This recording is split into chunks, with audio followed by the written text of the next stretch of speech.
कभी दुख आवे, कष्ट आ जाए तो घबराना नहीं चाहिए। यदि हम अपना प्रयास बहुत कर रहे हैं घर के लिए कि घर में सब सुख से रहे, शांति से रहे, हमारा प्रयास वहाँ काम नहीं कर रहा है। हम चाहते हैं जैसे हम सुख में हैं, शांति में हैं, वैसे ही मेरे घर में सब सुखी रहे, शांति से रहे। मैंने इसके लिए बहुत परिश्रम किया, धन अर्जित किए, नाना प्रकार के दुख को सहन किया, नाना प्रकार के कष्ट को सहन किया। कारण क्या छुपा है जो सब कुछ करने के बाद भी मन में शांति नहीं, सुख नहीं। हमने समाज को भगवान से जोड़ने की कोशिश किया, सब समाज भगवान से जुड़े, फिर भी नहीं जुड़ रहा है। मन में अनेक प्रकार की दुख हो रहा है, कष्ट हो रहा है। दुख का पहला कारण ये भी है, हम तुरंत स्वयं को गलती कर रहे हैं और दूसरे पर डाल देते हैं कि भाई तेरे कारण ही मुझे क्रोध आया। गलती किए हम और सामने वाले को लगा दिए डांट। लेकिन जो ज्ञानी है, जो समझदार है, जो चाहते हैं कि समाज घर में सुखी सब रहे, शांति पूर्वक रहे, दुख आवे नहीं, वो घबराते नहीं, वो भगवान का स्मरण करने लग जाते हैं। हे मेरे गोविंद, हे मेरे गोपाल, हे मेरे गिरधर, अब हमने सब कुछ छोड़ दिया है आप पर। दुख का प्रथम कारण जो होता है, हम स्वयं दुख को मोल ले लेते हैं। लेकिन ये सब कहने और करने की बात है। स्वयं को करना तब जब हम सत्संग करने लग जाएंगे, बार बार भगवान की कथा सुनने लग जाएंगे, तब ये सब उत्पन्न होगा। व्यास जी ने समस्त ग्रंथों की रचना के बाद उदास थे, लेकिन उदासी ऐसा नहीं जीवन में अब दुख आ जाए तो इस दुख के कारण भगवान ने हमें दुख दे दिया, अब हम भगवान की ओर जाएंगे नहीं। ये सबसे अधिक मूर्खता है।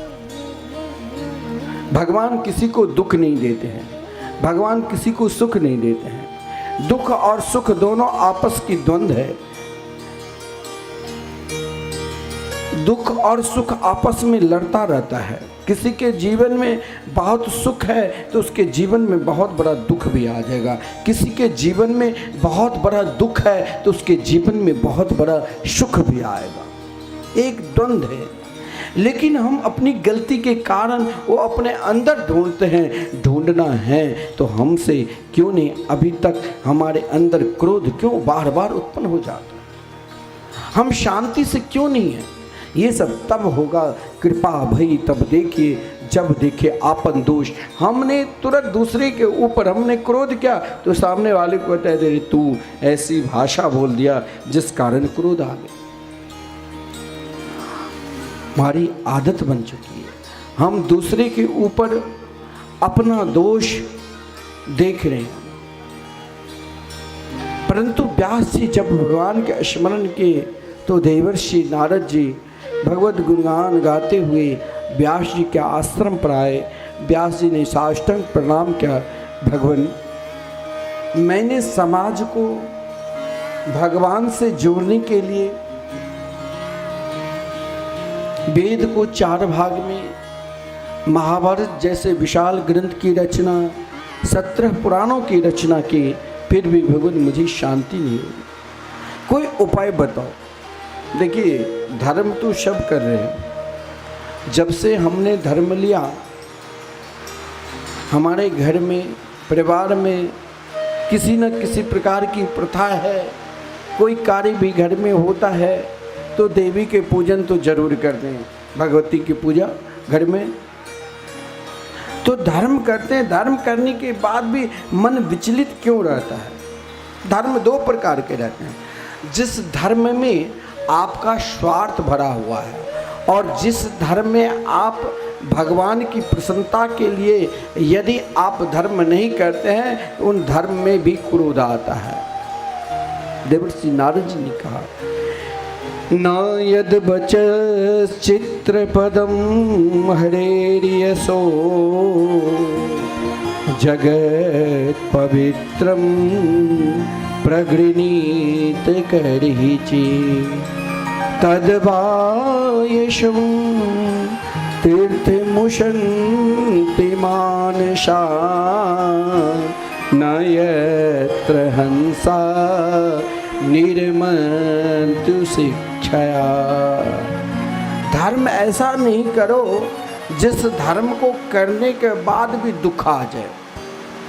अगर धर्म में दुख आता है तो भगवान के चरणारविंद में समर्पित कर दो तो दुख भी सुख हो जाए। या आप केवल अपने ही स्वार्थ के लिए धर्म करते हैं तो धर्म भी काकतीर्थ की तरह माना गया है। व्यास जी को देवर्षि नारद जी ने कहा कि आप भागवत की रचना करो। व्यास जी कहा, भाई अब हमसे नहीं होगा। आप देखो माता जी है, अकेली है, सहयोगी नहीं है, लेकिन अब इनकी बस की बात तो नहीं है, सारी व्यवस्था कर ले। बारिश हो रही है तो बेड डाल दे पंडाल में। इसके लिए जो नागेंद्र जी है उनकी ये व्यवस्था देखनी पड़ेगी, उनको संभालना पड़ेगा। तो कहने के तात्पर्य देवर्षि नारद जी व्यास जी को विश्वास दिलाने के लिए अपने पूर्व जन्म की कथा सुनाए। देखो सामने वाले को प्रेरणा कि भाई वृंदावन से संत आए हैं, आप चलिए कथा सुनने के लिए, तो सामने वाले आए उसे भी आप बार बार प्रेरणा दोगे तो इन 7 दिन में एक दिन तो जरूर सुनने के लिए आ जाएगा। प्रेरणा भी एक प्रकार की धर्म है, प्रेरणा भी एक प्रकार की उपासना है, प्रेरणा भी एक प्रकार की तीर्थ है। जीवन में प्रेरणा का महत्व बहुत श्रेष्ठ माना गया है। जीवन में प्रेरणा की ये किसी प्रकार की प्रेरणा से भगवत कार्य में लग जाए तो वो भी एक प्रकार के श्रेष्ठ भजन है। व्यास जी ने देवर्षि नारद जी व्यास जी को कहा, ये देखो जीवन कैसा बदलता है प्रेरणा से।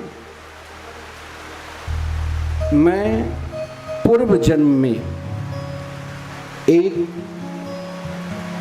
बड़ा होना, छोटा होना, किस जाति में है, किस धर्म में है, ये नहीं देखा जाता है।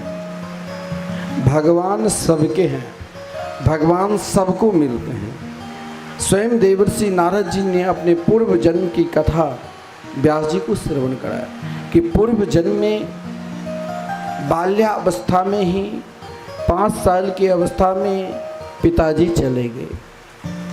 घर में व्यवस्था नहीं थी, एक छोटी सी झोपड़ी कुटिया, बारिश होती थी तो बारिश का जल भी सब मेरे घर में आ जाते थे।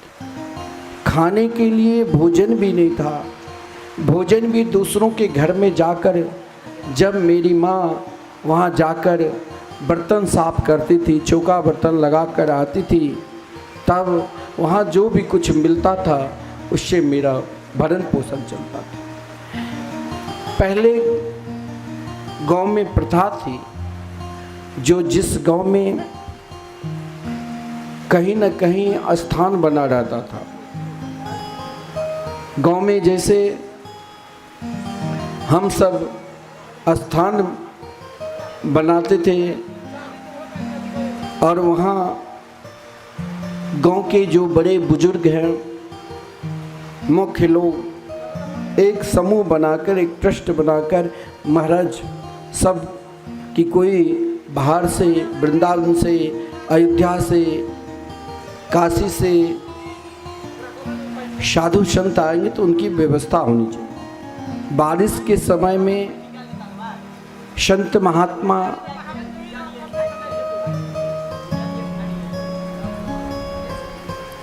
चातुर्मास करने के लिए आ जाया करते थे। तो आज मेरे गांव में बहुत सारे साधु संत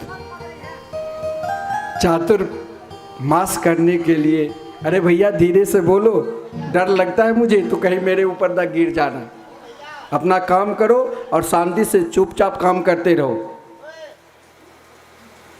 बारिश हो रही है, बढ़िया मौसम हो गया, चलो गर्मी नहीं पड़ रही है, काम करो धीरे से, चिल्लाओ मत।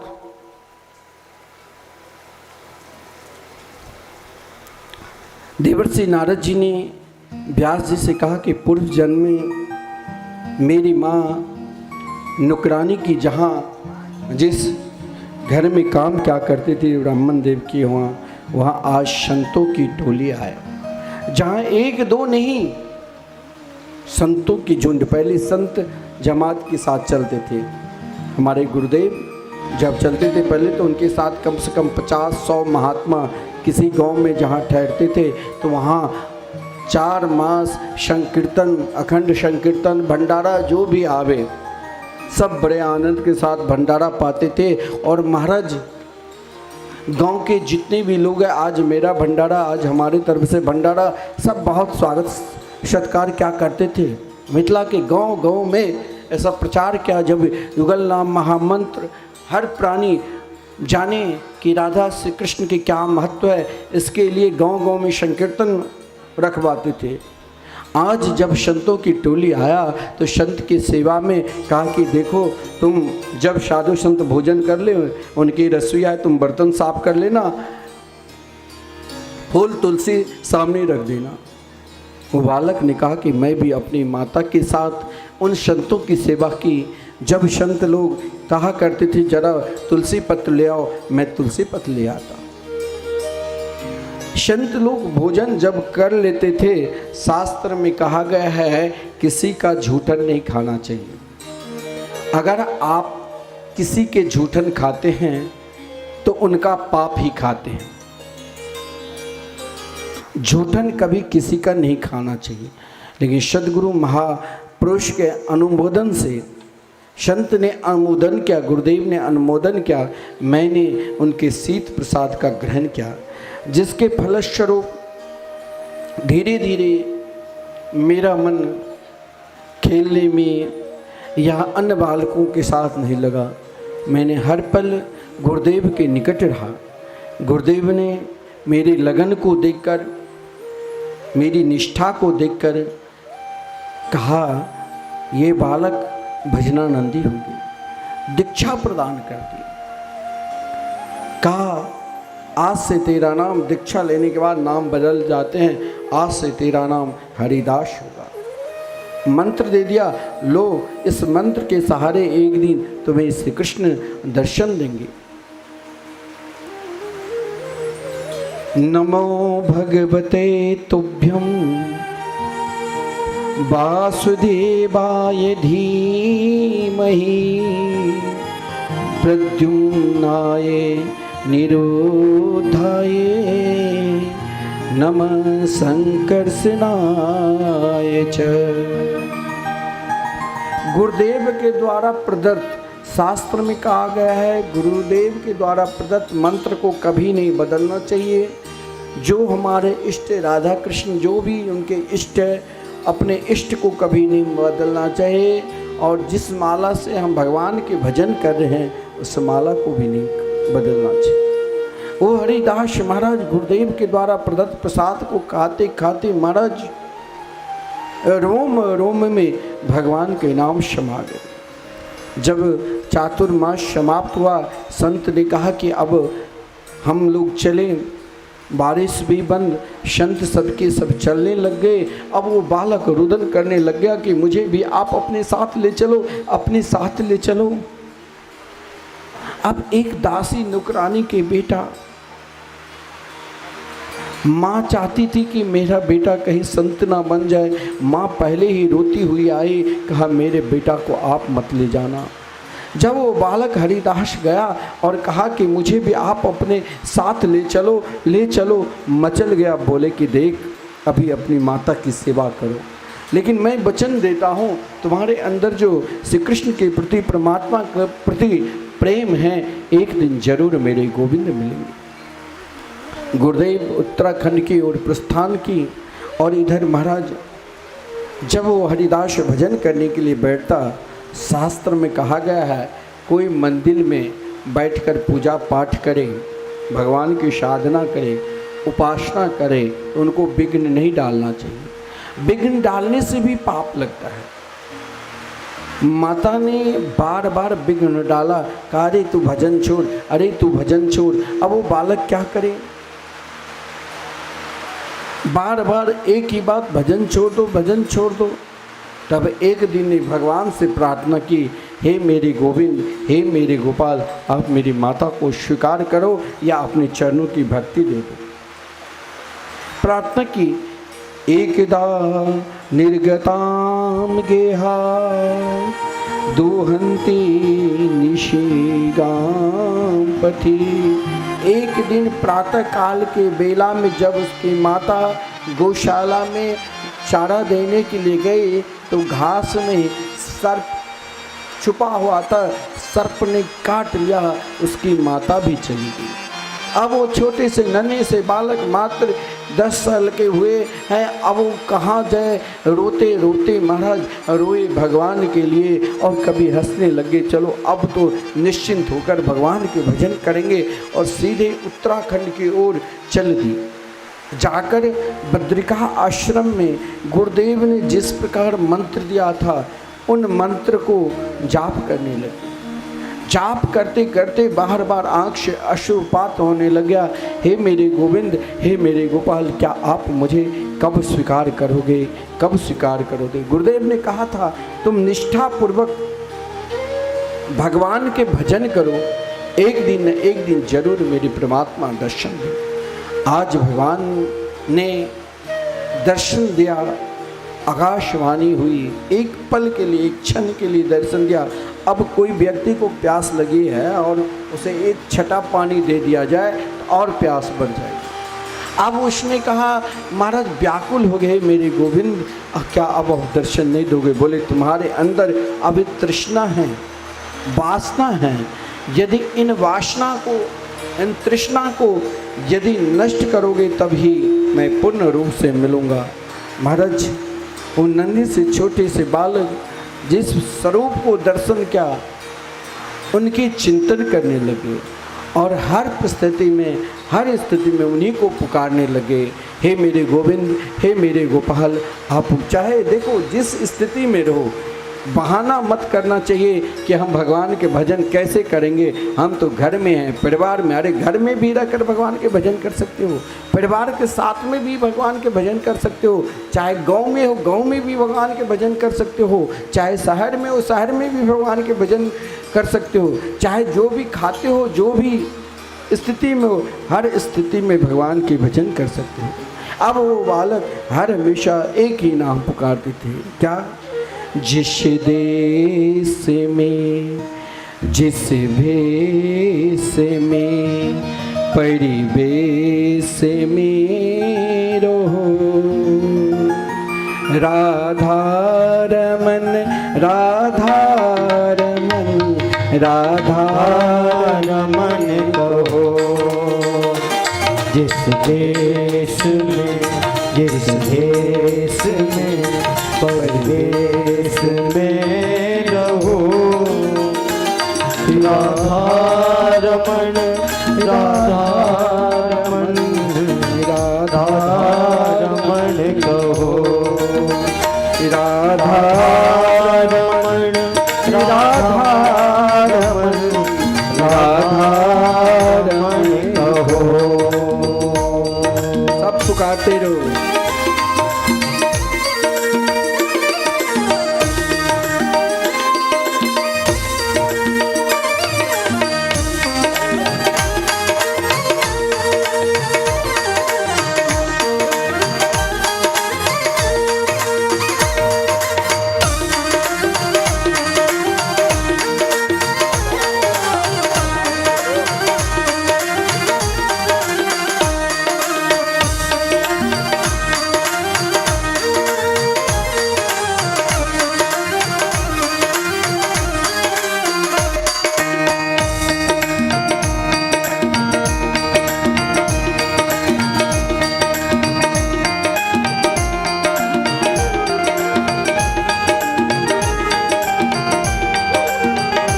संग में, जिस ढंग में, जिस रंग में रहो, जिस ढंग में, जिस ढंग में, जिस रंग में रहो, जिस संग में, जिस ढंग में, जिस रंग में रहो, जिस रंग में, जिस ढंग में, जिस रंग में रहो।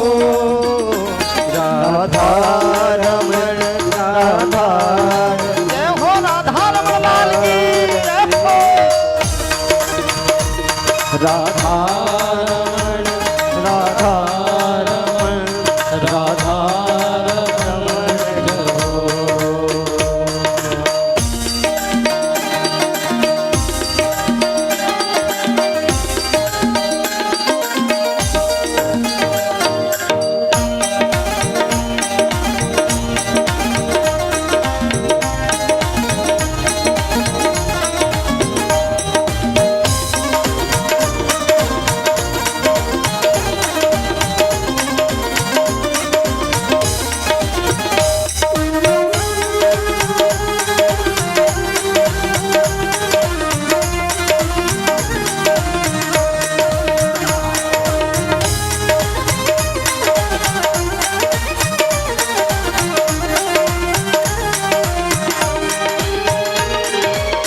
जिसे रोग में, जिसे भोग में, जिसे ओग में रहो, जिस रोग में, जिस भोग में, जिस योग में रहो, जिस योग में, जिस भोग में, जिस योग में रहो, जिस रोग में, जिस भोग में, जिस रोग में रहो।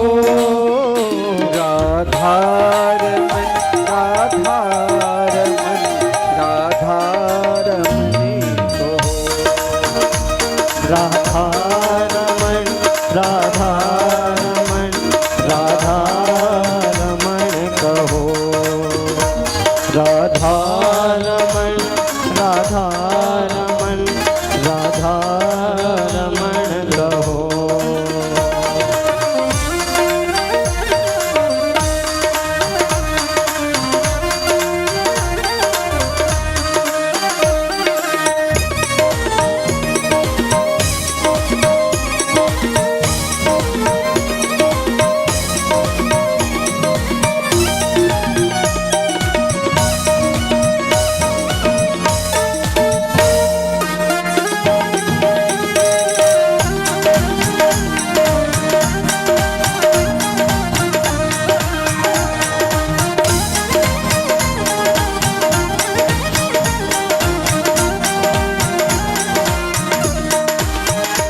जिस काम में, जिस धाम में, जिस नाम में रहो, जिस धाम में, जिस काल में, जिस धाम में रहो, जिस काम में, जिस धाम में, जिस नाम में रहो, जिस हाल में, जिस चाल में, जिस ढाल में रहो।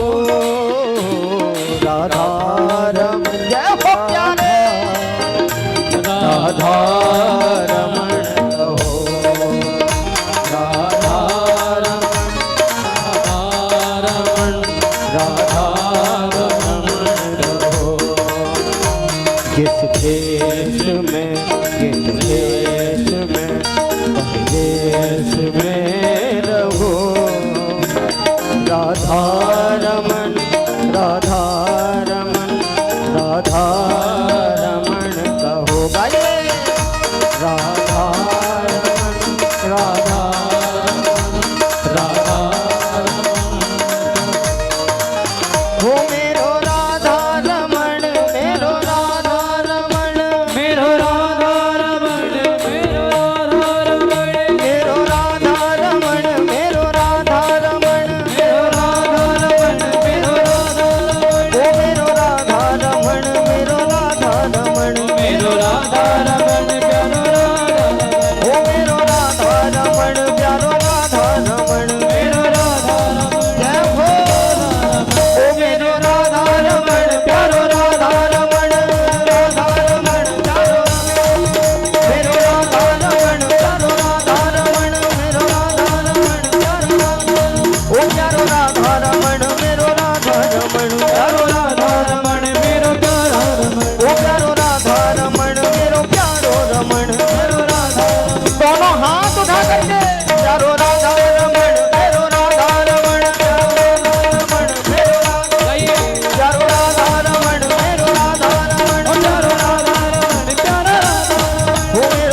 श्री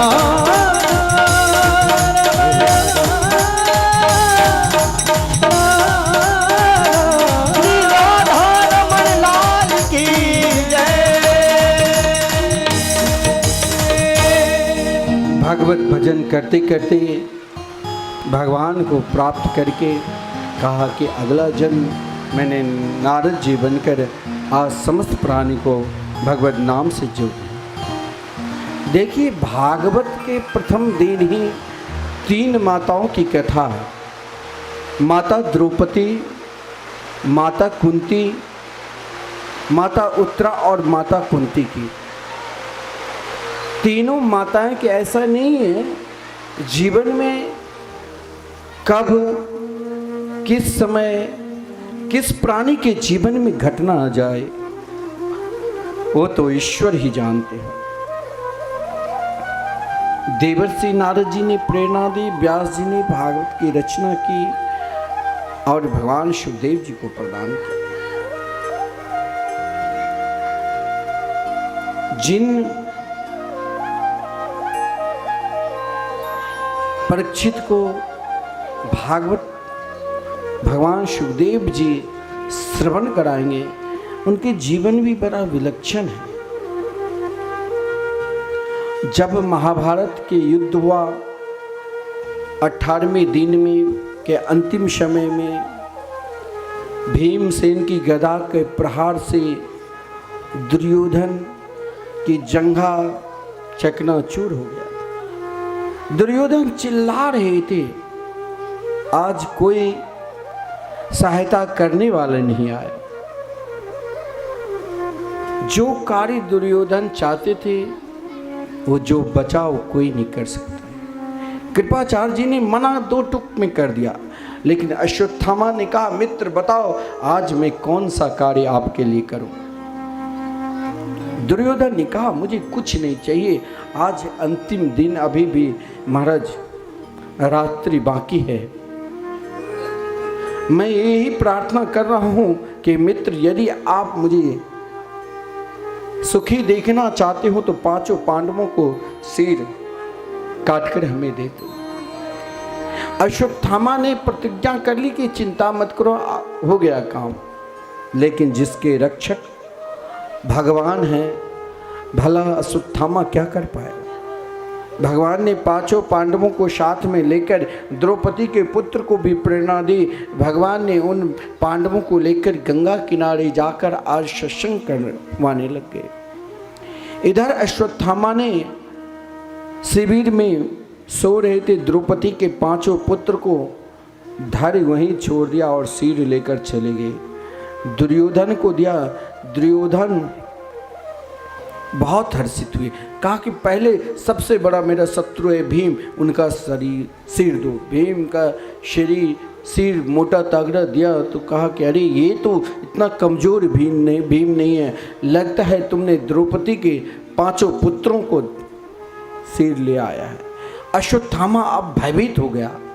इधर महाराज दुर्योधन तो मर गया, परंतु अश्वत्थामा भयभीत के कारण अब कहाँ जाए, कहाँ छुपे। इधर प्रातःकाल देखिए, भगवान की भक्ति से ही धैर्य जीने की कला होता है। जिसने अपना जीवन भगवान के चरणारविंद में समर्पित कर दिया है, भगवान के चरणारविंद में लगा दिया है, वही तो जी सकता है। द्रौपदी के देखिए 5 पुत्र, उन माता की धैर्य देखिए, सामने पुत्र का धैर्य है, सिर नहीं। द्रौपदी ने कहा, अब मैं क्या करूं। यदि महाभारत के युद्ध में मारा जाता कोई देश के लिए, राष्ट्र के लिए अगर कोई सैनिक समर्पित होते हैं तो उनको वो स्थान मिलता है जो परम भजनानंदी बड़े बड़े योगी यति महापुरुष सन्यासी को जो परम धाम सर्वश्रेष्ठ स्थान मिलना चाहिए, वो महाराज जो राष्ट्र के लिए समर्पित होकर शहीद हो जाते हैं उनको मिलता है। लेकिन मेरे पुत्र तो महाभारत के युद्ध में नहीं मारा गया, ये तो सो रहे थे, और मैं क्या करूं। मेरे पुत्र के विषय में मैं क्या रुदन करूं? द्रौपदी रुदन तो की, लेकिन भगवान से प्रार्थना की, ये आपने क्या कर दिया? द्रौपदी भगवान से प्रार्थना कर रही है, माता शिशूनाम निधनम सुतानाम निशम्य घोरम परितप्यमाना तदा रुदद्वास कलाकुलाक्षी ताम सांत्वयन्न किरीटमाली। द्रौपदी ने कही, हे प्रभु, मैं और क्या कहूँ? ये अब मैंने बहुत समझाया, आज इसने मेरी बात एक भी नहीं मानी। मैंने कहा तुम भी भगवान के साथ जाओ सत्संग में, लेकिन ये नहीं गया। हो सकता है प्रभु, मैं क्या कहूँ, ये कोई अज्ञानी है, मूर्ख था जो आपकी आज्ञा नहीं माने। लेकिन हे मेरे गोविंद, अब तो बस मैं एक ही प्रार्थना कर सकती हूँ कि आप मेरे पुत्र को, चाहे वो कहीं भी जाए, स्वर्ग में जाए, नरक में जाए, जीवन में एक पल आप अपने शरणागति दे देना। अंकुश हे किरीटमाली, यानी द्रौपदी यदि रुदन भी कर रही है तो कृष्ण के लिए। हे मेरे गोविंद, हे मेरे गोपाल, मेरे बालक को आप ही कल्याण कर सकते हो। इधर महाराज द्रौपदी को रोते हुए देखकर अर्जुन ने प्रतिज्ञा कर ली कि अश्वत्थामा चाहे आज मुझे आकाश में मिले, पाताल में मिले, जहाँ जिस कोने में मिलेंगे, दुष्ट को मैं सिर धड़ से अलग कराकर द्रौपदी जिस प्रकार दंड विधान करेंगे उनके सामने उनको दंड दूंगा। भयंकर युद्ध भी हुआ। अश्वत्थामा स्वयं को रक्षा के लिए अपना ब्रह्मास्त्र को प्रयोग किया, लेकिन वो ब्रह्मास्त्र केवल प्रयोग जानता था। अर्जुन भी अपना ब्रह्मास्त्र को प्रयोग कर दिया। अब दो ब्रह्मास्त्र के टकराव में असमय में ही पृथ्वी प्रलय का दृश्य हो गया। व्यास जी ने भगवान से प्रार्थना की, अर्जुन ने दोनों ब्रह्मास्त्र को अपने तरफ खींच लिया मंत्र के द्वारा। इधर अश्वत्थामा को पकड़कर रथ के पीछे भाग में बांधकर द्रौपदी के पास में ले जा रहे। आज द्रौपदी इन दुष्ट को, इसने 5 बच्चे को हत्या की है, इन हत्यारे को जैसे दंड देंगे मैं उसी प्रकार दंड दूंगा। लेकिन द्रौपदी भगवान के अनन्य भक्त है। भक्त का यही लक्षण है, कोई मुझे दुख पहुंचा दे, लेकिन मैं कभी स्वप्न अवस्था में भी उनके दुख नहीं पहुंचाऊंगा। जब महाराज अश्वत्थामा शिविर में पहुंचा, सब उपस्थित है। द्रौपदी ने ये दृश्य को देखा, जैसे कोई पशु को बांध कर लाते हैं, उसी प्रकार अश्वत्थामा को अर्जुन ने बांध कर लाया। द्रौपदी ने कहा, अरे ये गुरु पुत्र है, गुरु के समान ही गुरु के पुत्र को माना जाता है, आदर दिया जाता है। हम लोगों में परंपरा है, जैसे हमारे गुरुदेव हमें महंत बनाया, तो उनके जो शिष्य है, उनके पढ़कर है, उनको महाराज उसी प्रकार आदर देना चाहिए। गुरु के समान ही गुरु के उत्तराधिकारी, अगर कोई गृहस्थी है, उनके पुत्र है, तो उनको भी उसी प्रकार आदर देना चाहिए। ये आपके गुरु के पुत्र है, इसे आप मारो नहीं। व्यास जी द्रौपदी की धैर्य को देखकर, द्रौपदी की नम्रता को देखकर व्यास जी भी द्रौपदी के चरणों में प्रणाम किया कि 5 बालक के हत्यारे सामने खड़े हैं और द्रौपदी उनके चरणों में नमन कर रहा है। ऐसे माता द्रौपदी को तो बार बार प्रणाम करना चाहिए। वाम स्वभावा कृपया नाम च, द्रौपदी के सुंदर स्वभाव को देखकर व्यास जी ने नमन किया। अश्वत्थामा को दंड मिलना चाहिए, भगवान धर्म के संस्थापक है। अश्वत्थामा कोई सम्मानित व्यक्ति को अपमान हो जाए तो ये भी महाराज मृत्यु से कम नहीं है। अश्वत्थामा को मारा नहीं गया, परंतु अश्वत्थामा के मस्तक पे जो जन्मसिद्ध नाम की मणि थी, और अश्वत्थामा जो महाराज आधी डारी मूछ मुड़वा कर उनको शिविर से अपमानित करके बाहर कर दिया। किसी भी व्यक्ति को समाज में प्रतिष्ठा है और उनका अपमान हो जाए तो ये भी एक मृत्यु के कारण ही बनता है। लेकिन दुष्ट कभी अपनी दुष्टता को नहीं त्यागते। दुष्ट का स्वभाव है, वो अपनी दुष्टता, चाहे आप कुछ भी कर लो, वो अपनी दुष्टता को त्यागेंगे नहीं। हमारे पूज्य गुरुदेव कहा करते हैं, दुष्ट अपनी दुष्टता को नहीं त्यागे तो सज्जन को भी अपनी सज्जनता को कभी त्यागना नहीं चाहिए। अश्वत्थामा ने सोचा मुझे पांडवों के वंश को निर्वंश करना है, लेकिन इस समय महाभारत के युद्ध में तो अभिमन्यु मारा गया और अभिमन्यु की पत्नी उत्तरा जब पति के साथ उस अग्नि कुंड में प्रवेश करने लग गई तो व्यास जी ने आकर कहा कि शास्त्र में 2 माताओं को क्षति नहीं होना चाहिए, या जो गर्भवती है या जिनके पुत्र परम बलशाली है।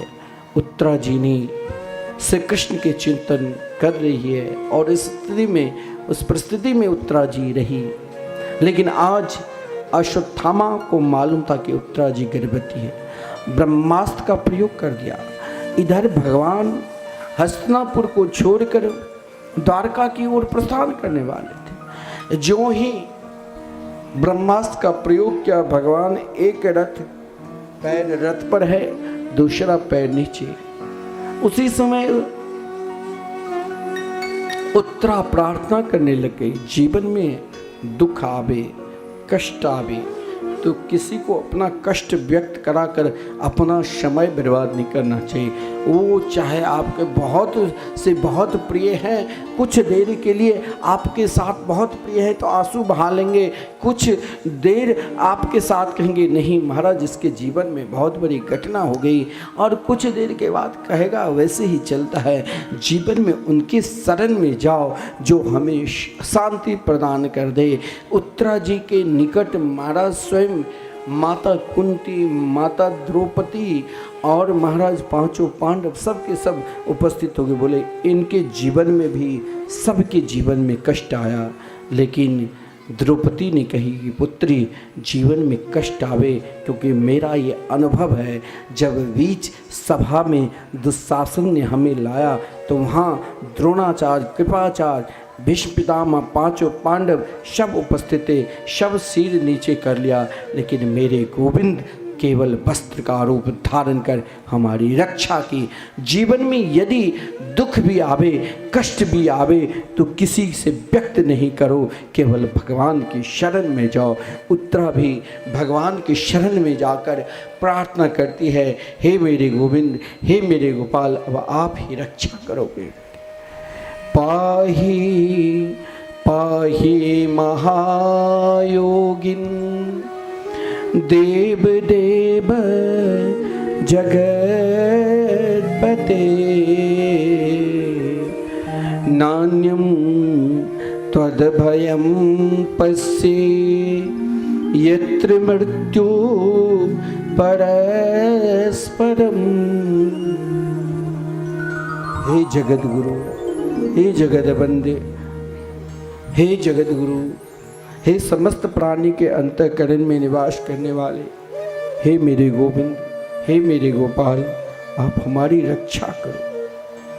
भगवान रथ से उतरकर कहा कि रक्षा हम प्रार्थना जब करते हैं स्वयं के लिए, और यहाँ अब उत्तरा प्रार्थना कर रही है कि गर्भस्थ शिशु प्रार्थना कर रही, इस समझ में नहीं आ रहे हैं।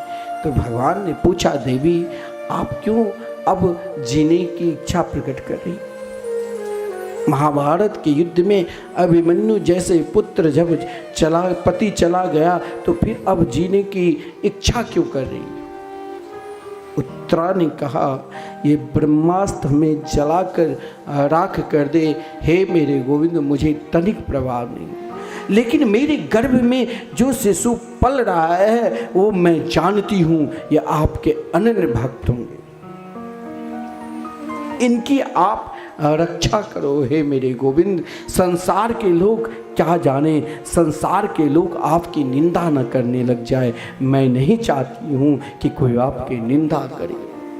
संसार के लोग तो केवल यही कहेगा, जिन पांडवों ने भगवान के पूर्ण रूप से समागति को स्वीकार कर चुके थे, उनके वंश की रक्षा नहीं कर पाए, तो हम क्यों भगवान की शरण में जाए।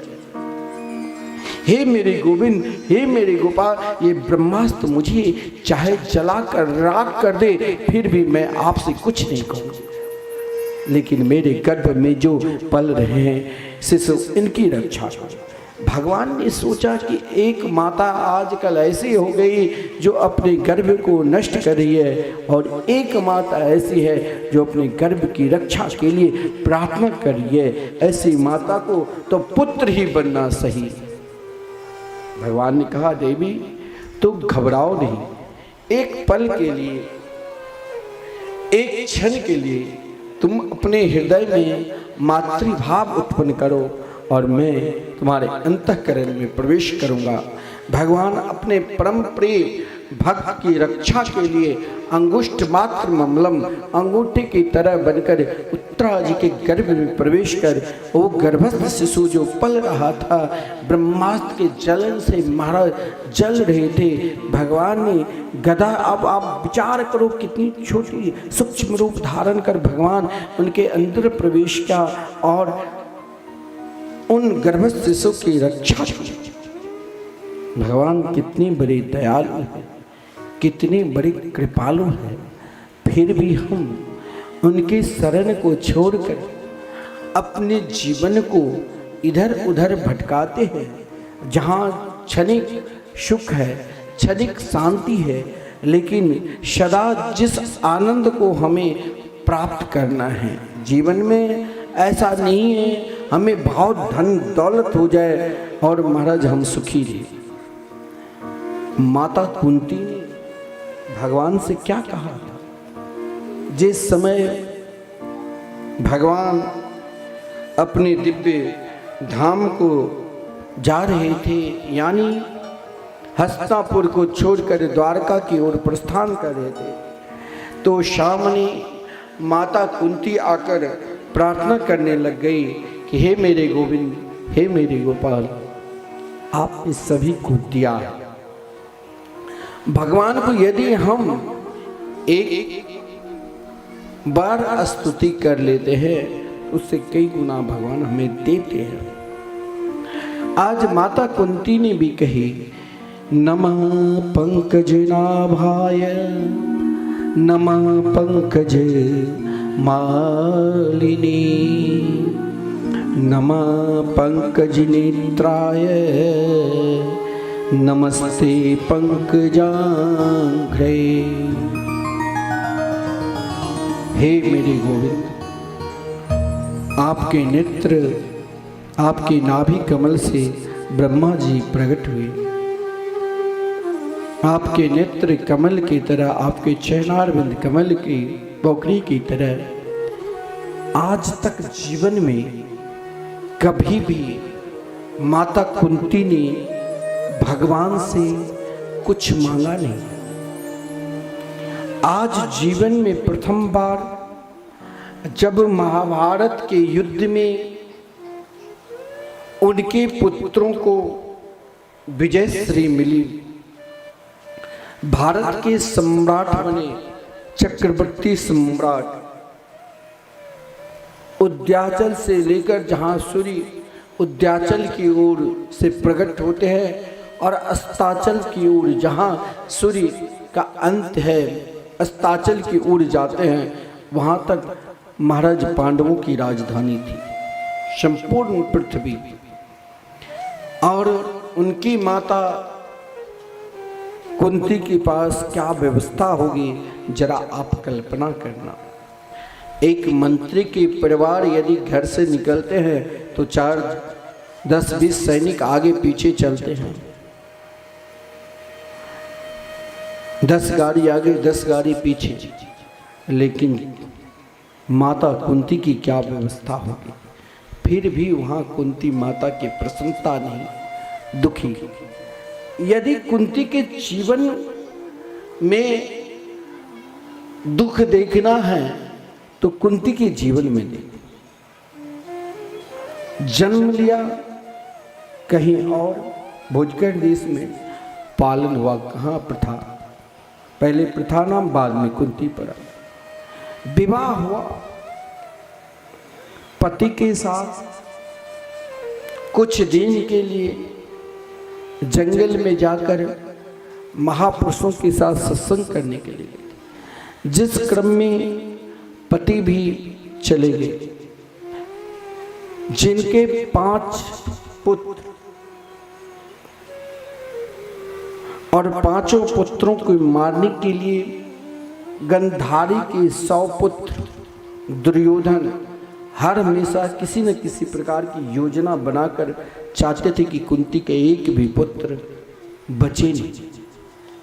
खेलते कभी लड्डू में विष मिलाकर, तो कभी लक्षागृह में जलाकर, कभी उनके पुत्र वधू के अपमान करके अनेक प्रकार की यातना दी।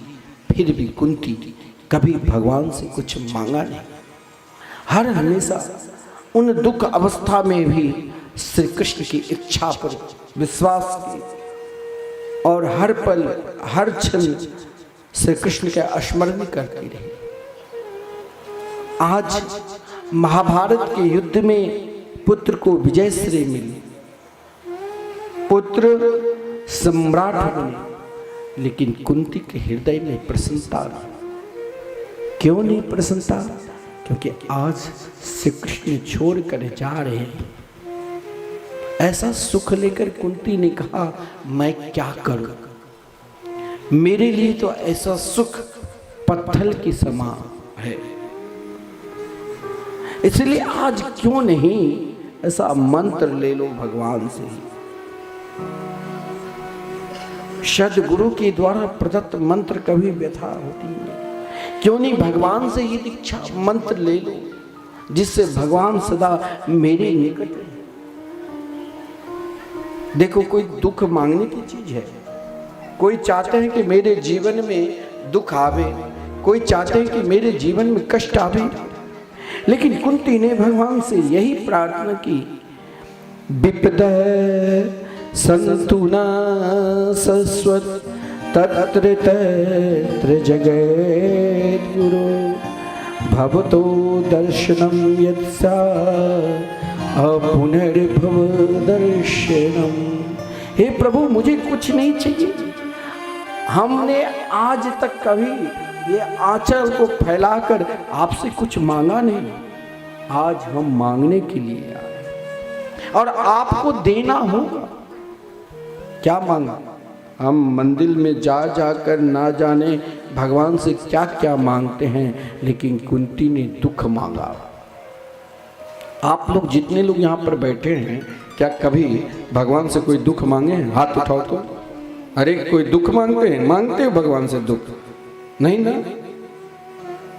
क्या मांगते हो? कि मैं सुखी रहूं। सब सुख के लिए मांगते हो ना? हाथ उठाओ तो। सब मांगते हैं कि मुझे सुख मिले, सुख मिले। लेकिन माता कुंती ने दुख क्यों मांगा? दुख क्या मांगने की चीज है? दुख तो अपने आप आ जाता है। नहीं चाहने के बाद भी दुख को आना होगा तो आ ही जाएगा। लेकिन माता कुंती कहती, हे मेरे प्रभु, हे जगद्गुरु, यदि आप देना ही चाहते हो तो मुझे दुख दो। ऐसा दुख नहीं, शाश्वत। एक दुख जाए, दूसरा दुख सामने आ जाए, दूसरा दुख जाए, तीसरा दुख सामने खड़े रहे, शाश्वत सदा बनी रही। यानी माता कुंती दुख को नहीं मांगा, बल्कि भगवान को ही मांगने लगे कि जब तक मेरे जीवन में दुख था तो कृष्ण, श्री कृष्ण मेरे निकट थे। आज मेरे जीवन में सुख मिला है तो श्री कृष्ण छोड़कर जा रहे हैं। इसीलिए अगर दुख रहेगा तो श्री कृष्ण मेरे पास रहेंगे। विपदो नैव विपदा संपदो नैव संपदा, विपद नारायण विस्मृति संपन्न नारायण स्मृति। हे प्रभु, यदि आपको भूल जाना ही मेरे लिए सबसे अधिक दुख है। शाश्वत ऐसा सुख प्रदान कर दो, ऐसा दुख जो सदा हम आपको याद करते रहे। भगवान से यही मांगो कि हे मेरे गोविंद, हे मेरे गोपाल, किसी भी स्थिति में, किसी भी परिस्थिति में हम आपको नहीं छोड़े, आपको नहीं त्याग करें। कुंती ने दुख नहीं, कुंती ने श्री कृष्ण को मांग लिया। भगवान ने कहा भी अब हम दुख नहीं प्रदान कर सकते बुआ, कहा दुख नहीं तो अपनी चरणार बिंद में ये मेरा जो मन है इसको सदा आप अपने चरणार बिंद रूपी प्रेम डोरी से इस मन रूपी पक्षी को बांध दो हे मेरे गोपाल। भगवान के लिए आज भी भगवान ने सोचा कि चलो देखा जाएगा, बाद में द्वारका जाऊंगा। रात्रि में जब सबसे मिलने के लिए गए तो वहां देखा कि धर्मराज युधिष्ठिर सिंहासन से नीचे उतर कर रो रहा है। भगवान ने कहा वो ये तीसरा समस्या क्या आ गई, आज समस्या ही समस्या। धर्मराज युधिष्ठिर ने कहा कि मुझे राजा नहीं बनना है, मेरे कारण लाखों स्त्रियां विधवा हो गई, पुत्रहीन, पतिहीन, सगे संबंधहीन, मुझे नहीं बनना है। भगवान ने बहुत समझाया। कभी कभी छोटे ऐसी बात आपको बता देंगे कोई छोटे बालक भी, लेकिन हमने उस पर ध्यान कभी देते ही नहीं, और वही कोई बड़े बुजुर्ग समझा दे तो मान जाते। आज भगवान ने सोचा भीष्म पितामह जो महाराज कहाँ पर पड़े हुए, शमशान जब कोई बहुत से बहुत प्रिय हैं तो भी जब लाश को जला देते हैं तो कोई वहाँ रहता नहीं। 2-4 दिन, 2-4 महीने, 2-4 बरस दुख में रह लेंगे, फिर अपनी जिंदगी जीते। लेकिन भीष्म पितामह उन शमशान में पड़ा था कुरुक्षेत्र में, जहां लाखों लाश जल रहा था, लाखों लाश के ढेर था, कोई जलाने वाले नहीं। लेकिन भीष्म पितामह उठ भी नहीं सकते हैं, शरीर पे रोम रोम पे अर्जुन के द्वारा बाण लगा हुआ है। फिर भी भीष्म पितामह ने प्रतिज्ञा की थी कि अंतिम समय में श्री कृष्ण के दर्शन करने के बाद ही अपने शरीर पर त्याग करूंगा। भीष्म पितामह के रोम रोम से भगवान के नाम, श्री कृष्ण के नाम निकलते थे। बाण की सज्जा पर पड़े हुए हैं, लाशों के ढेर पड़ा हुआ है, लाखों लाश जल रहे हैं, जलाने वाले थक गया। भीष्म पितामह एकांत में नेत्र बंद करके श्री कृष्ण को पुकार रहे हैं। भीष्म पितामह जो शरीर की वेदना प्राप्त की, शायद संसार में कोई ब्रह्मा की सृष्टि में ऐसा मानव जन्म ही नहीं लिया होगा जो भीष्म पितामह की तरह कष्ट को सहन कर ले। भीष्म पितामह के शरीर में जो बाण लगा हुआ था, उन बाण की वेदना मानो किसी को एक बिच्छू काट लेता है तो दिन भर बेचैन रहते हैं, और भीष्म पितामह के 100 बिच्छू की कष्ट की वेदना शरीर में था। जीवन में दुख में भी भगवान का स्मरण अधिक करना चाहिए।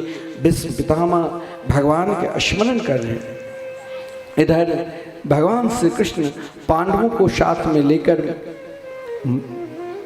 माता द्रौपदी, ऋषि मुनि सब के सब पितामह भीष्म के निकट गए।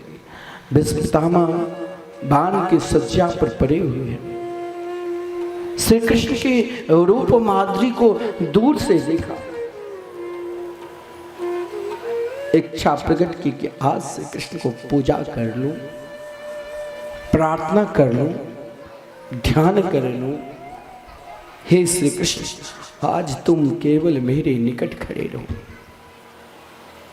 भीष्म पितामह जब इच्छा प्रकट की तो नेत्र से अश्रुपात झरझर हो गया, और अपने अश्रुपात के माध्यम से अपने हृदय रूपी सिंहासन पर श्री कृष्ण को बैठाकर उनको षोडशोपचार से पूजन किया और कहा, मेरे गोविंद, आज तक आप ना जाने अपने भक्त को कितने ही बार प्रतीक्षा करा, लेकिन हे मेरे श्याम सुंदर, आज मैं जो कहूं वो आपको मानना पड़ेगा। ऐसा कोई भक्त हुआ? बोले क्या? सहदेव देवो भगवान प्रतीक्षता कलेबरं या दिदं हिनोम्यहं प्रसन्नहासा अरुणलोचनोलसन् मुखाम्भुजो ध्यान पथश्चतुर्भुजो। हे मेरे गोविंद, आज तक ना जाने हम सब पूजा पाठ ध्यान दान उपासना करते हैं कि भगवान हमें दर्शन दे, भगवान हमें मिले, लेकिन वो नहीं मिलते हैं। अरे बहुत बड़ा मंदिर में दर्शन करने के लिए जाओ तो वहाँ महाराज प्रतीक्षा करनी पड़ती है, जब नंबर आपका आएगा तभी आप अंदर जाओगे।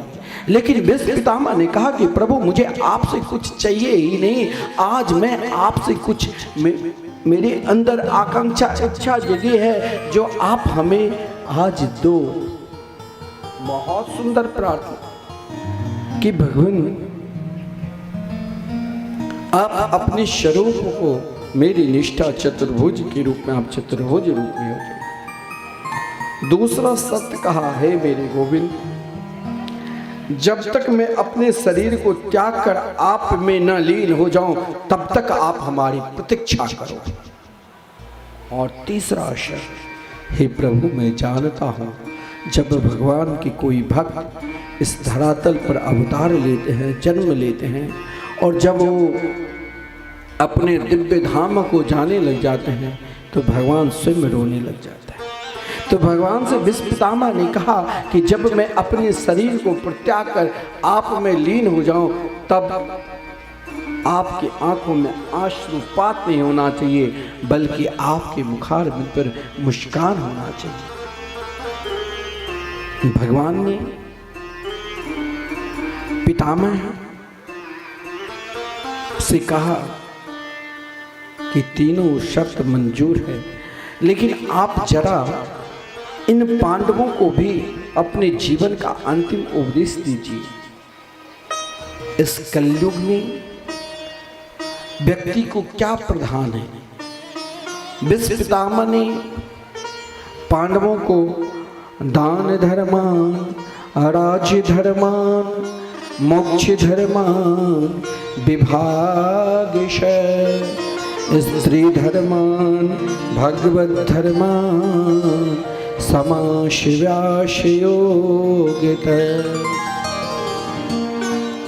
भीष्म पितामह ने पांडवों को दान धर्म के विषय में कहा। भगवान ने आपको धन दिया है तो दान जरूर करना चाहिए। जब आप खेत में एक ही फसल तो नहीं डालते हो, फसल डालकर फिर काटते हो, फिर दूसरा फसल डालते हो। यदि भगवान ने आपको धन दिया है तो उन धन को यदि आप सदुपयोग नहीं करते, दान नहीं करते हैं, कभी घर में कीर्तन करा लेना चाहिए। नहीं समर्थ है तो वृंदावन धाम में अखंड संकीर्तन चल रहे, वहीं पर उनका सदस्य बन जाना चाहिए। किसी को भोजन करा देना चाहिए। नहीं समय है तो महाराज जहाँ अन्नक्षेत्र चल रहे हैं वृंदा, वहाँ दान दे देना चाहिए। दान करने से आप स्वयं अनुभव कर लेना। आप किसी को एक दिन 1 कप चाय पिला देना।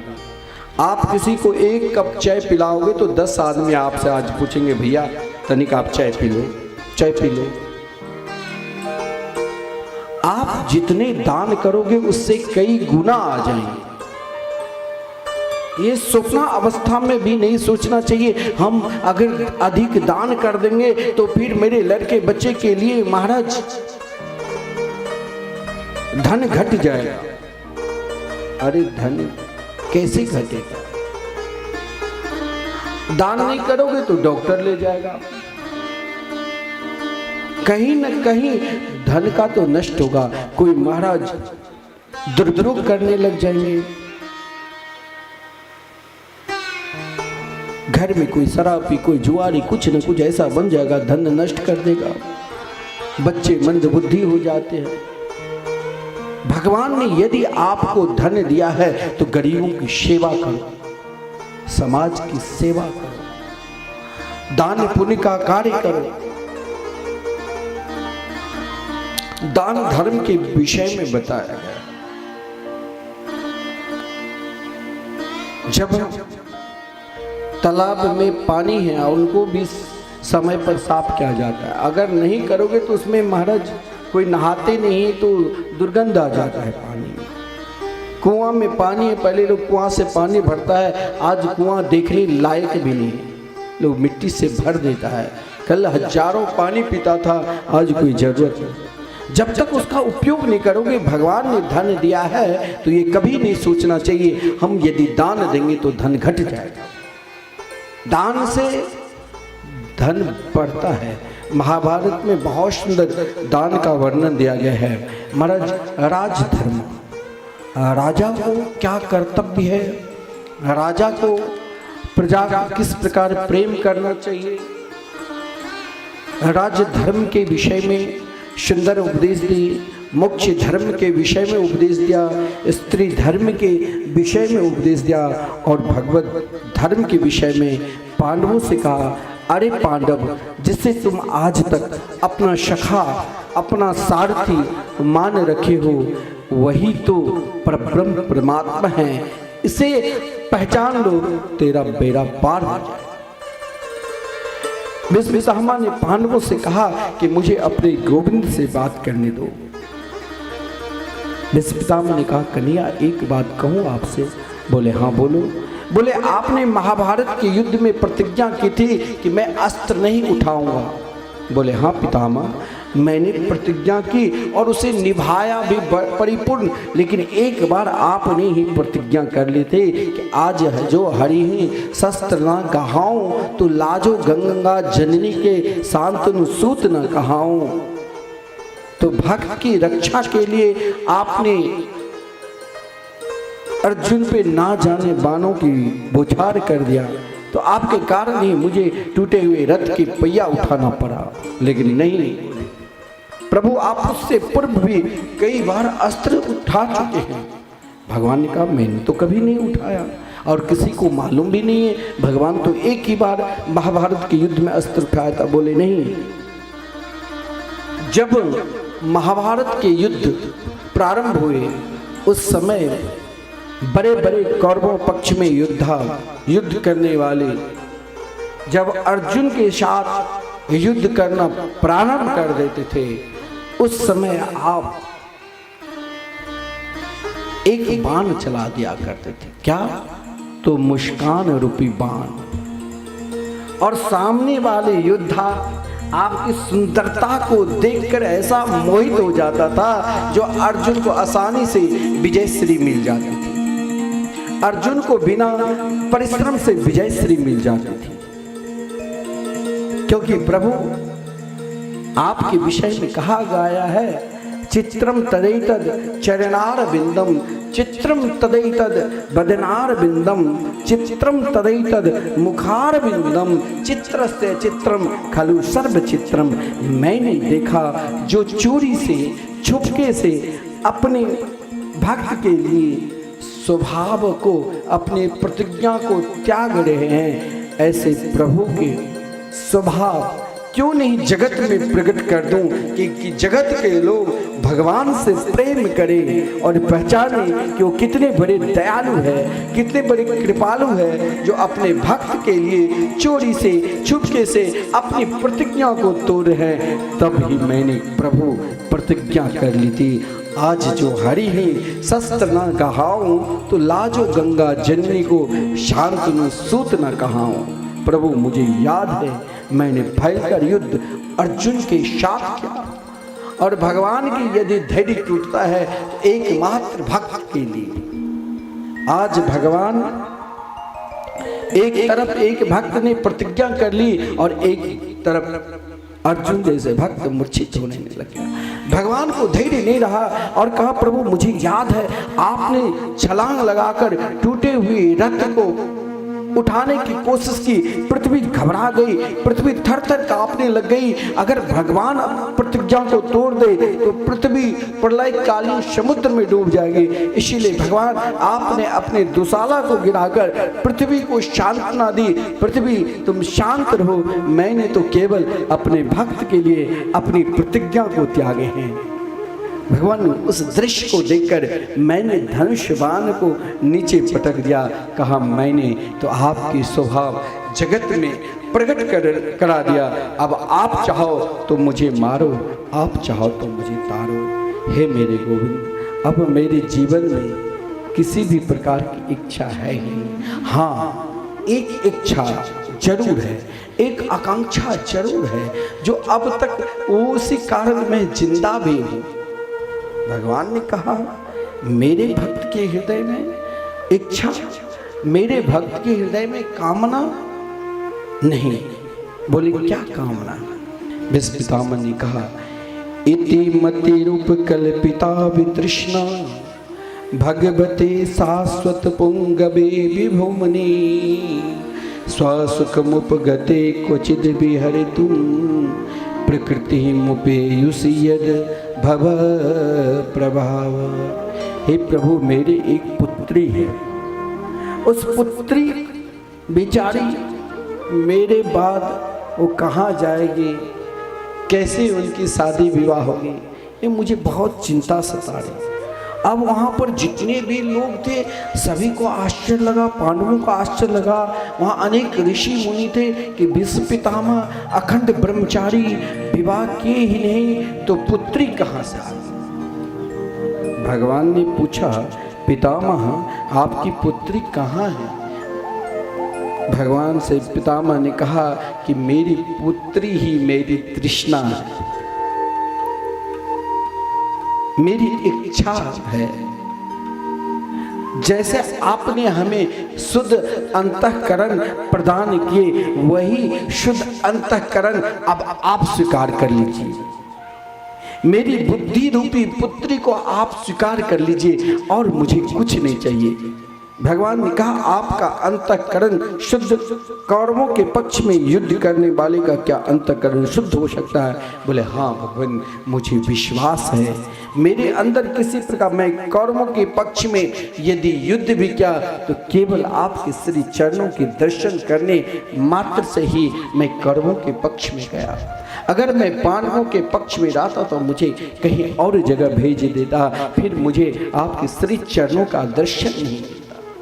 हे मेरे गोविंद, हे मेरे गोपाल, मेरे अंतःकरण, मेरी बुद्धि रूपी पुत्री को आप स्वीकार कर लो, क्योंकि ये अंतःकरण में किसी भी प्रकार की तृष्णा है ही नहीं। विष्णु पितामह ने कहा वितृष्णा, जहाँ कामना है, जहाँ इच्छा है, वहाँ भगवान देर से आती। और जिसके अंदर कोई इच्छा ही नहीं, कोई कामना नहीं, आपने जैसे हमें शुद्ध अंतःकरण दिया है वही शुद्ध अंतःकरण आप स्वीकार करो।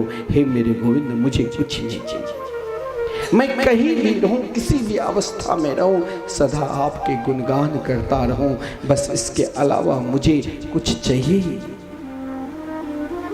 विष्णु पितामह प्रार्थना करने लगे, क्या करता रहूं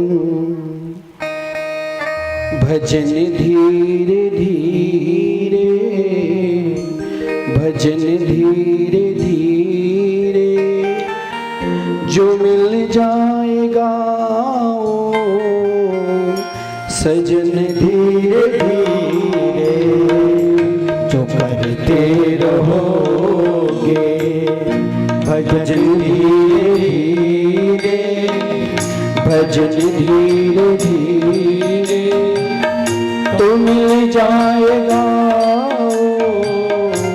सजन धीरे धीरे, तो करते रहोगे भजन धीरे धीरे, तो मिल जाएगा वो सजन धीरे धीरे।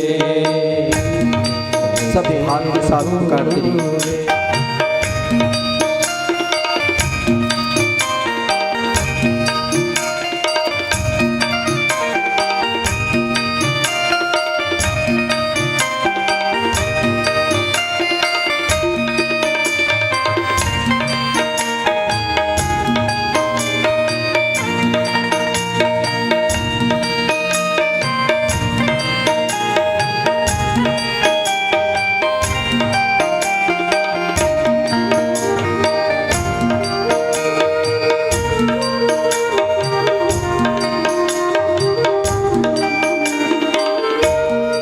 अगर उनसे मिलने की दिल में तमन्ना, अगर उनसे मिलने की दिल में तमन्ना, अगर उनसे मिलने की दिल में तमन्ना, अगर उनसे मिलने की दिल में तमन्ना, अगर प्रभु से मिलने की दिल में तमन्ना, अगर प्रभु से मिलने की दिल में तमन्ना, दिल में तमन्ना, अगर उनसे मिलने की दिल में तमन्ना, दिल में तमन्ना, करो शुद्ध अंतःकरण धीरे धीरे, करो शुद्ध अंतःकरण धीरे धीरे, जो करते रहोगे भजन धीरे धीरे, तो मिल जाएगा वो सजन धीरे धीरे, तो मिल जाएगा वो सजन धीरे धीरे।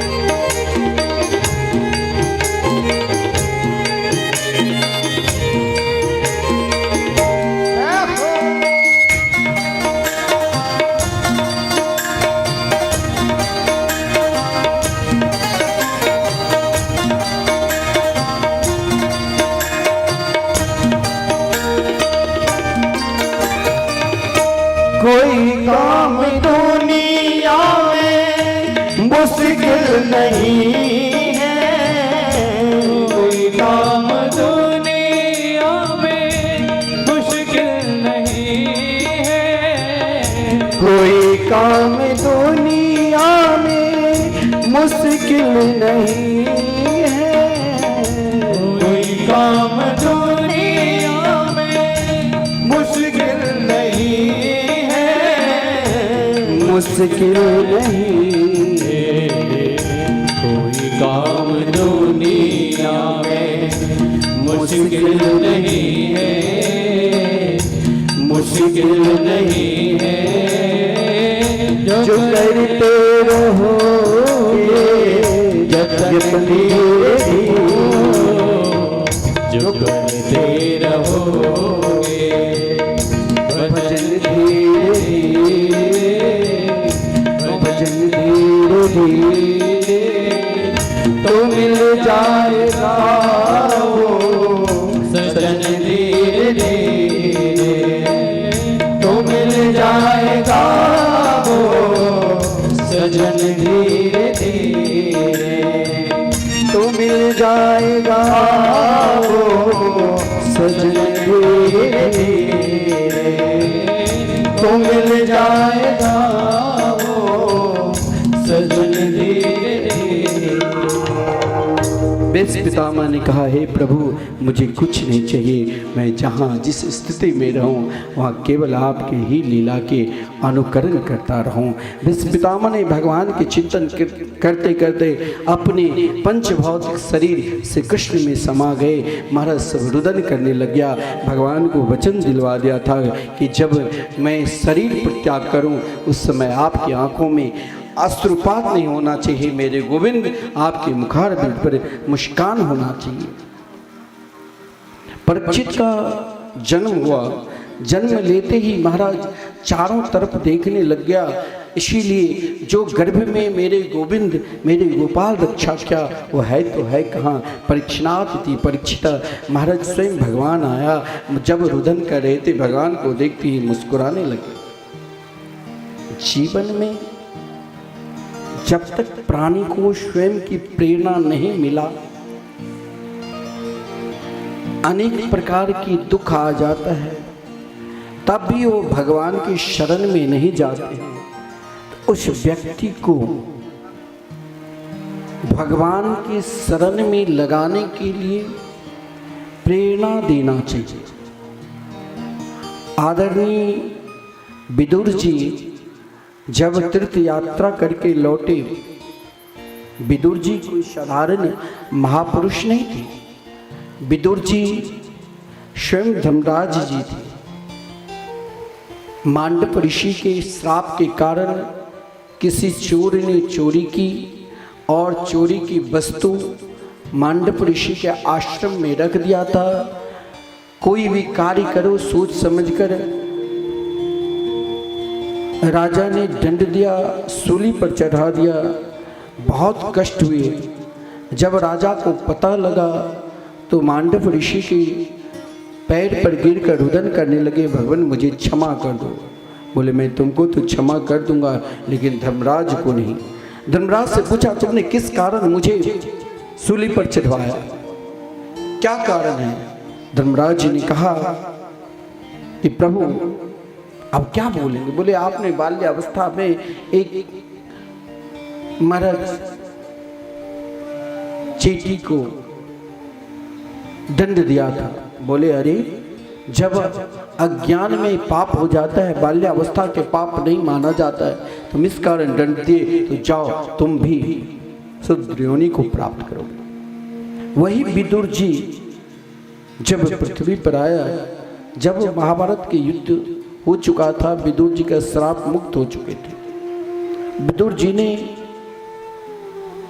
महाभारत के युद्ध में युद्ध नहीं करके बल्कि सोचा किसके पक्ष लूं किसके पक्ष नहीं लूं, इसीलिए विदुर जी सीधे तीर्थ यात्रा करने के लिए निकल गए। आज जब तीर्थ यात्रा करके 36 वर्ष के बाद, तीर्थ यात्रा शब्द का अर्थ ही होता है तीर्थ में जाकर हमें बढ़िया व्यवस्था हो जाए, एसी रूम मिल जाए, खूब बढ़िया सुंदर खाना मिल जाए, घर से भी सुंदर व्यवस्था हो जाए। तीर्थ शब्द का अर्थ ही है जहाँ पर तीर्थम याति त्रायति, जैसा तीर्थ जहाँ कष्ट मिले, दुख मिले, घर से अधिक सुख न मिले। विदुर जी जब तीर्थ यात्रा करके लौटे तो धृतराष्ट्र, जिन धृतराष्ट्र के 100 पुत्र मारा गया, सब कुछ नष्ट हो गया था, लेकिन आज वो धृतराष्ट्र चैन से रोटी खा रहे हैं, वो भी भीमसेन के अपमानित रोटी। विदुर जी को ठीक नहीं लगा। विदुर जी ने कहा ये अभी तक भी नहीं सुधरा, जीवन कहाँ से कहाँ आ गया, लेकिन इनकी आकांक्षा देखो। क्योंकि धृतराष्ट्र ने विदुर से कहा विदुर आओ, हो बहुत दिन के बाद आए, देखो 5 पांडवों ने क्या सेवा क्या व्यवस्था कर रखी है, आओ तुम भी, आज हम सब साथ मिलकर भोजन करते हैं। विदुर जी के नेत्र सजल हो गए कि इसके हृदय में अभी भी कृष्ण प्रेम उत्पन्न नहीं हुआ। जो धन में अंधा है, जो स्वयं अपने देह में ही मोह कर रखा है, वही तो धृतराष्ट्र है। लेकिन उनके ऊपर भी किसी महापुरुष संत की कृपा हो जाए। महाराज ऐसा बैरागी नहीं, आजकल घर में झगड़ा आपस में हो जाए तो कहते जा रहा हूँ वृंदावन अयोध्या, अब लौटने की आने की जरूरत ही नहीं। पत्नी से झगड़ा कर लिया, एक व्यक्ति गया वृंदावन और कहा, मैंने पूछा आप कहाँ से आए हो? बोले बिहार से। क्यों आए हो? बोले मुझे ब्रह्म का ज्ञान हो गया, अब मैं कहीं जाऊँगा नहीं। मुझे नहीं मालूम था कि इसने पत्नी से लड़ाई करके ही यहाँ पर आया।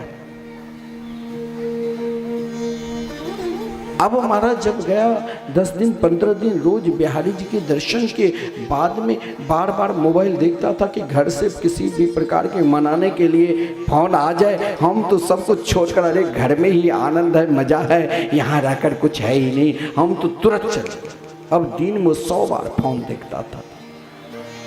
मानो पत्नी की फोन आ गई। आज उसने सोचा अरे यही ब्रह्मानंद है, छोड़ा सब कुछ भाग कर आ गया। धृतराष्ट्र को 100 पुत्र मर गए, फिर भी धृतराष्ट्र आनंद से सुख में है। लेकिन विदुर जी जैसे महात्मा जहां जिस घर में आए हो, विदुर जी ने सोचा इसके हृदय में कृष्ण प्रेम जन्य वैराग्य उत्पन्न होगा ही नहीं, क्यों नहीं इसे धक्का दे, अब भी तू सुधर जा, अपने जीवन को बचा ले। आज रात्रि के समय विदुर जी ने धृतराष्ट्र को धक्का दिया, अरे अंधा, क्या हृदय से भी तू अंधे ही हो? बोले मत बोलो मेरे से, अब मुझे बहुत सुख मिल रहा है, भीमसेन बहुत आदर कर रहे हैं। कहा अरे तू वही धृतराष्ट्र है, जिस दिन तुम्हें भीमसेन प्रणाम करने के लिए आया तूने उसे कुचलने की कोशिश की, वो तुझसे कृष्ण बचा लिया। जिन पांडवों को तूने वन में भेजा, जिन पांडवों को तूने लक्षागृह में जलाने की कोशिश की, आज उनके अपमानित रोटी तुम्हें सम्मानित रोटी लगता है। मैं अभी भी कहता हूं, अब तुम्हारी आयु मात्र 7 दिन बचा हुआ है, अपने जीवन को बदल लो। धृतराष्ट्र को आदर ने विदुर ने धक्का दे देकर इतना धक्का दिया, प्रेरणा दी, जो धृतराष्ट्र के हृदय में वैराग्य उत्पन्न कर दिया, क्योंकि धृतराष्ट्र को स्वयं के हृदय में वैराग्य उत्पन्न हो ही नहीं सकता था, लेकिन संत की कृपा हो गई। आज धृतराष्ट्र रात्रि के समय में गंधारी को साथ में लेकर सीधे हरिद्वार सप्त सरोवर में जाकर श्री कृष्ण की आराधना की और 7 दिन में भगवान को प्राप्त कर लिया।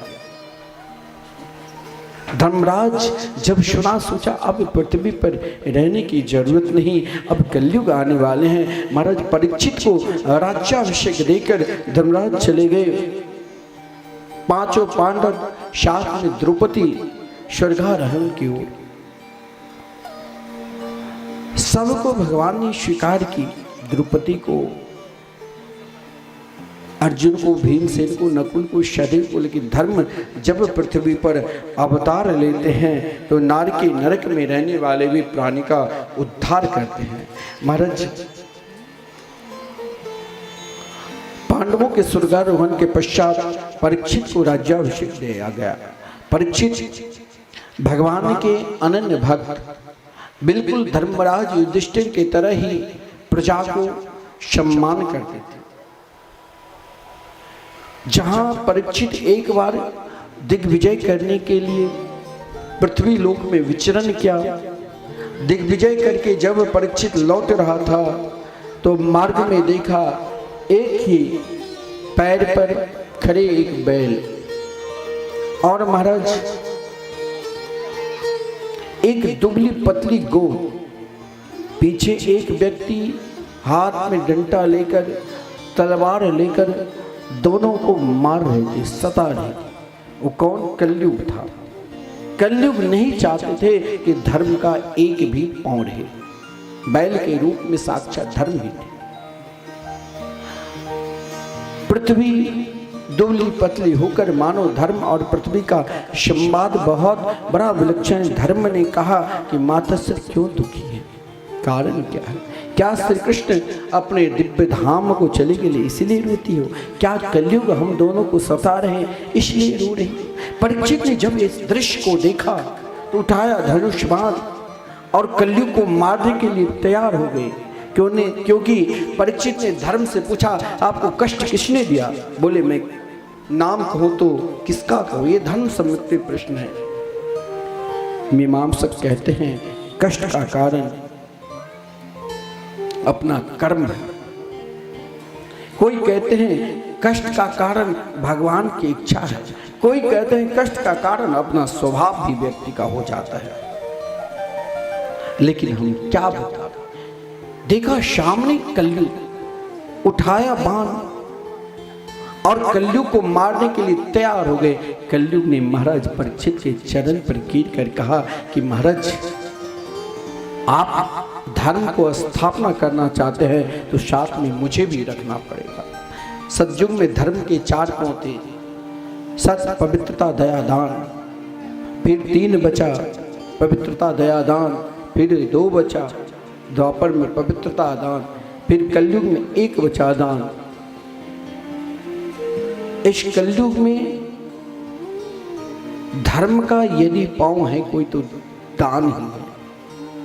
जीवन में अधिक से अधिक दान करना चाहिए, सत्कार्य करना चाहिए।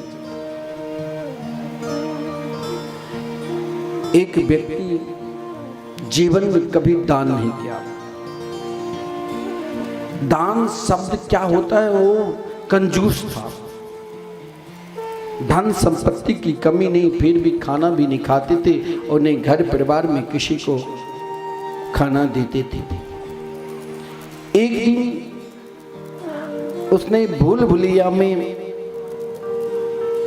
एक कोई वृंदावन जा रहे थे, 2 रुपया दे दिया कि जाओ वृंदावन में मेरे नाम से भी कुछ दान कर दे। उसने मरा।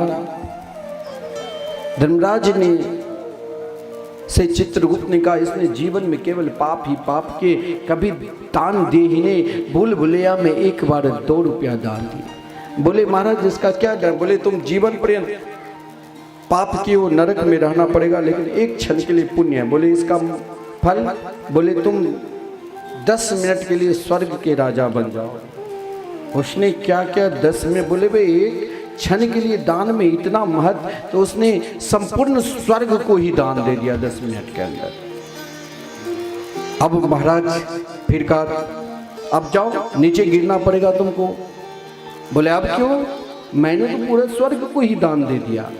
बोले ऐसा नहीं, चलो।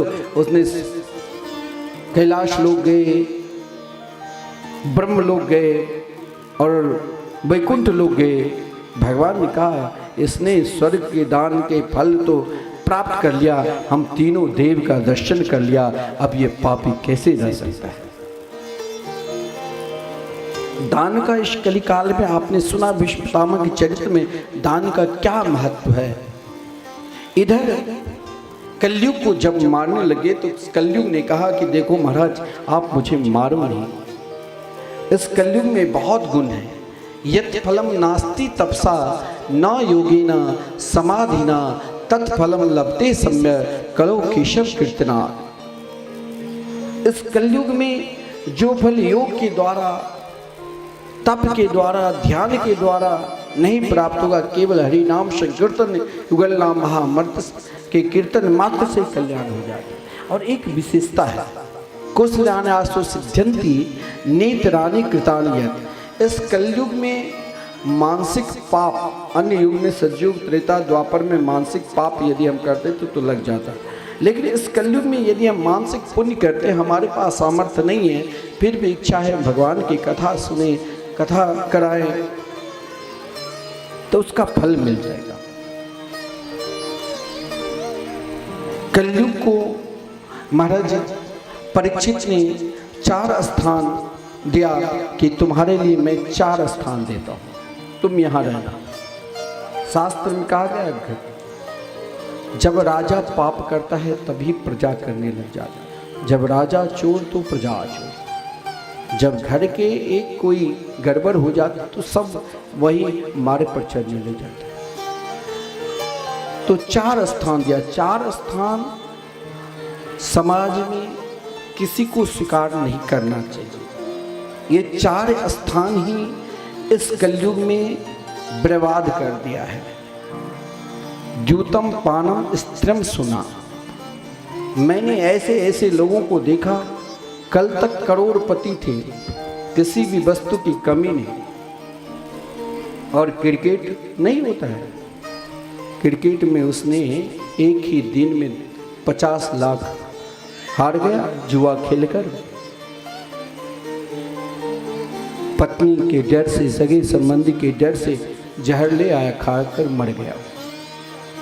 जो जुआ खेलता है ना, लोभ के लिए सट्टा खेलता है, वो बचता नहीं। धन कमा भी लिया तो धन रहेगा नहीं, लेकिन एक दिन वही धन सब कुछ डुबो देता है। जुआ के द्वारा प्राप्त धन द्यूतम, जो जुआ खेलता है, सट्टा लगाता है, मानो वो धन आप चाहोगे कि रुक जाए, वो नष्ट करके डुबो देगा, मार देगा।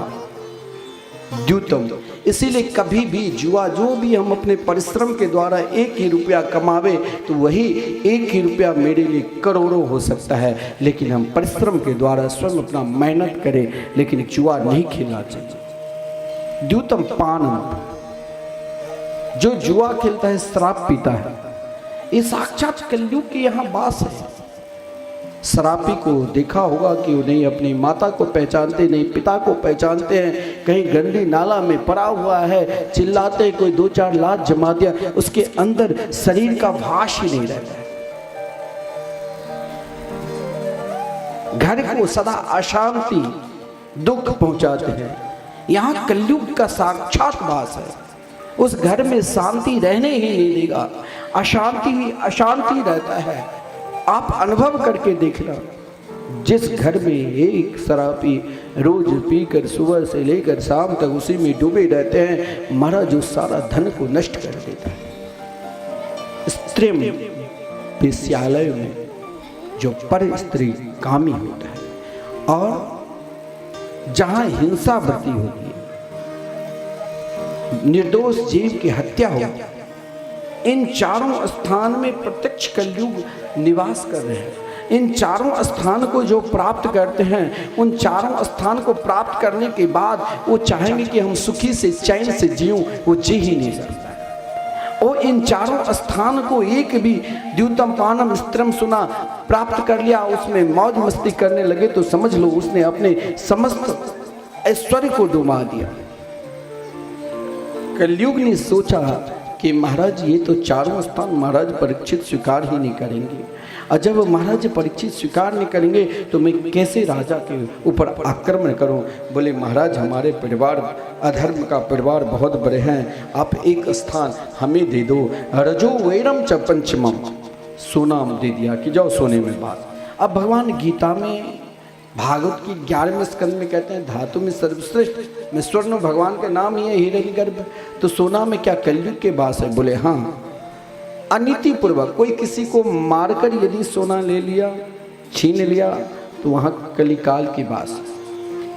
बेमन से कोई किसी से इच्छा नहीं रहते हुए भी ले लेता है, दहेज प्रथा नहीं चला है, घर में कुछ है ही नहीं, महाराज फिर भी कहते मुझे कम से कम 5 तोला 10 तोला सोना दो तभी मैं तुम्हारी लड़की से शादी करूंगा। बेचारा जहाँ से ऋण लेकर वचन निभाते हैं, लेकिन उनका हृदय स्वीकार नहीं करता है, तो उसमें भी कलयुग की वास है। प्रसन्नता में जो दिया जाता है, नीति पूर्वक जो दिया जाता है, उनमें कभी कलयुग की वास नहीं। किसी को मारकर किसी से अनीति पूर्वक चोरी कर लिया, वहाँ कलयुग के वास है। महाराज कलयुग के महाराज परीक्षित ने 4 स्थान तो दे दिया और परीक्षित अपने राज्य को चले गए। एक दिन की घटना ऐसी घटी, एकदा धनुरुदम्य विचरन मृगया बनी, मृगाननुगत श्रांत क्षुधितस्त्रिशतो विषम। एक दिन परीक्षित ने भी गलती कर दी। भागवत में जहां भी कहीं एकदा शब्द का प्रयोग हुआ, वहां किसी भी प्रकार की घटनाएं घटी या भागवत भगवान की शब्द प्रागट की भूमिका है।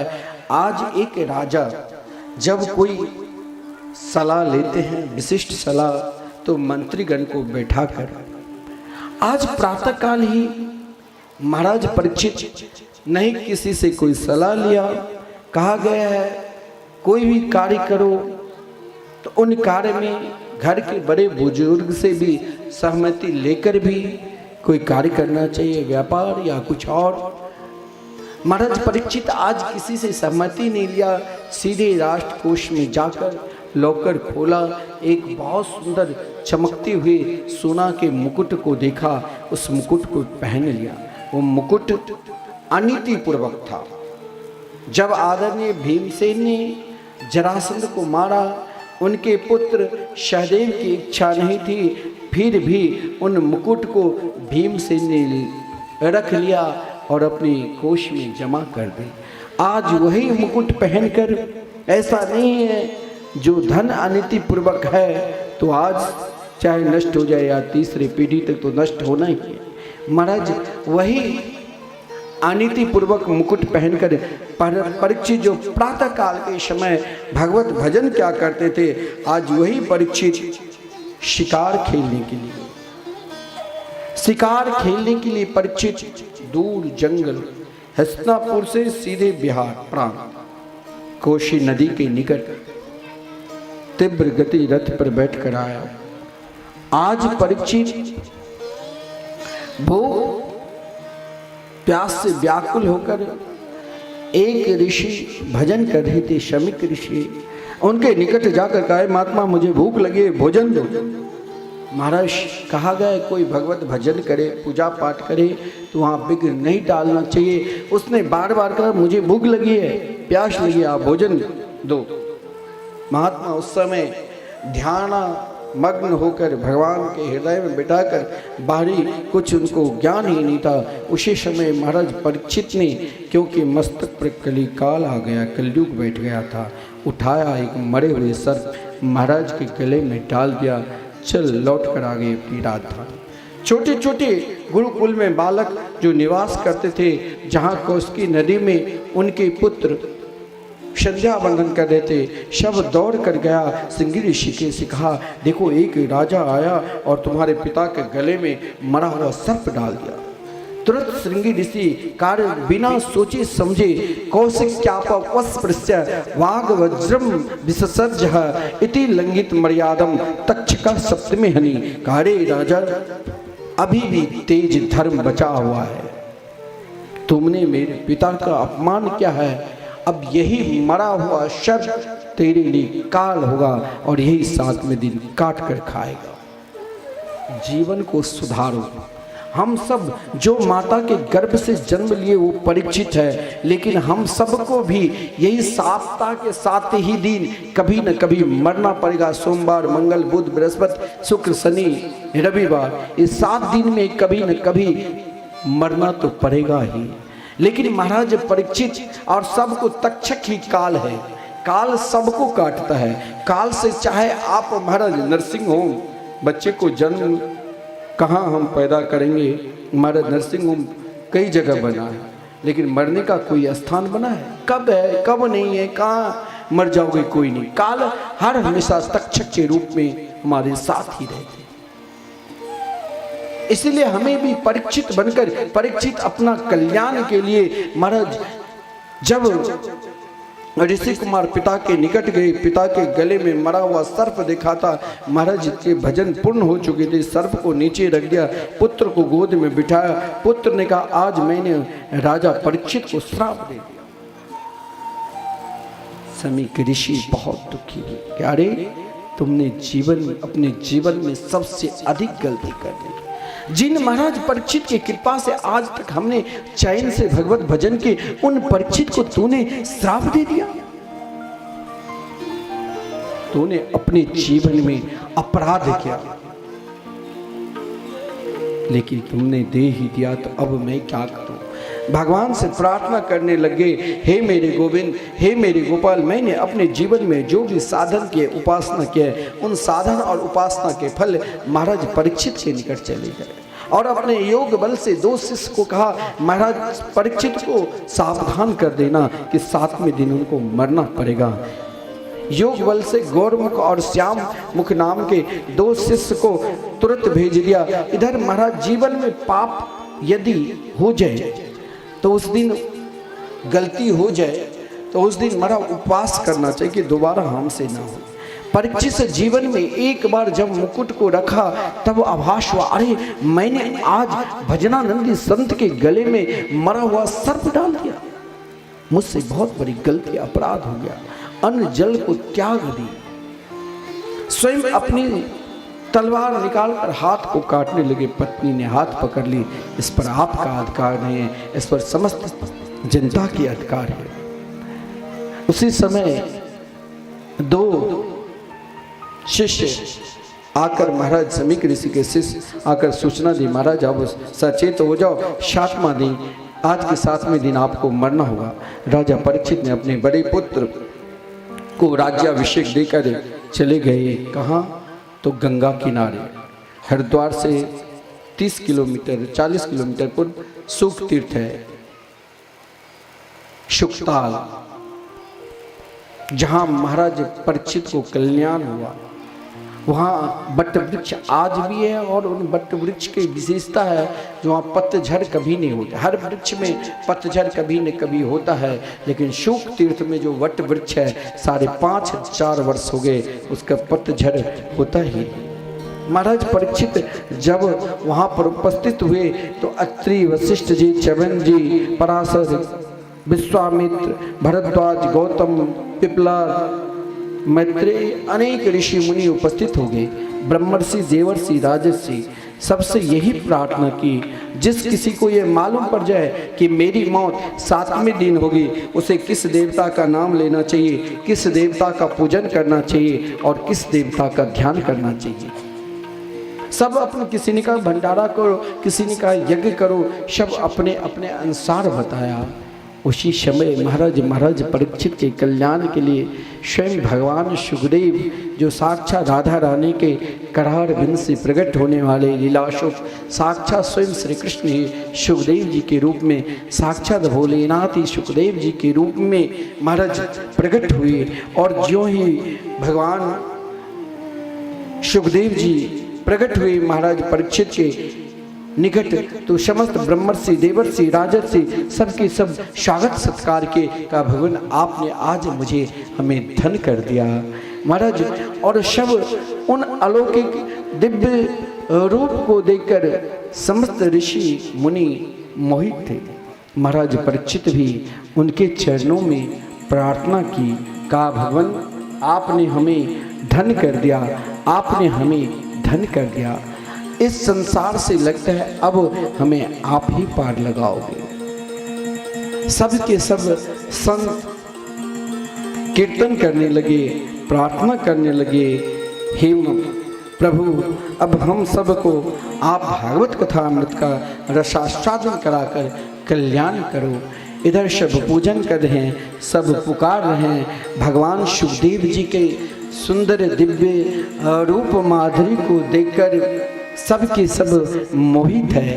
और महाराज सब यही कह रहे हैं, सबरिया ले चल पली पार, संवरिया ले चल परली पार, कन्हैया ले चल पली पार, कन्हैया ले चल परली पार। जहाँ विराज राधा रानी, जहाँ विराजे राधा रानी, जहाँ विराज राधा रानी, जहाँ विराजे राधा रानी, अलबेली सरिता कन्हैया ले चल परली पार, कन्हैया ले चल परली पार, संवरिया ले चल परली पार, कन्हैया ले चल परली पार।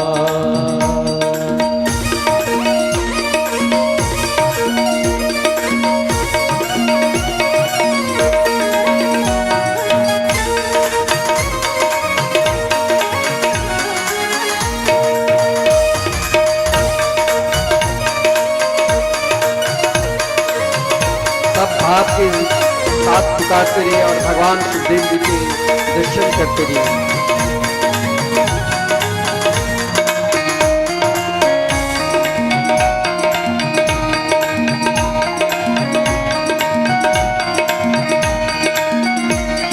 गुण अपगुण सब तेरे अर्पण, गुण अवगुण सब तेरे अर्पण, पाप पुण्य सब तेरे अर्पण, पाप पुण्य सब तेरे अर्पण। यह जीवन भी तेरे अर्पण, ये जीवन भी तेरे अर्पण। बुद्धि सहित मन तेरे अर्पण, बुद्धि सहित मन तेरे अर्पण।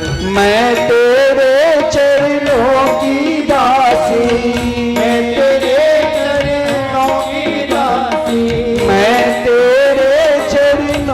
की दासी, मैं तेरे चरणों की दासी।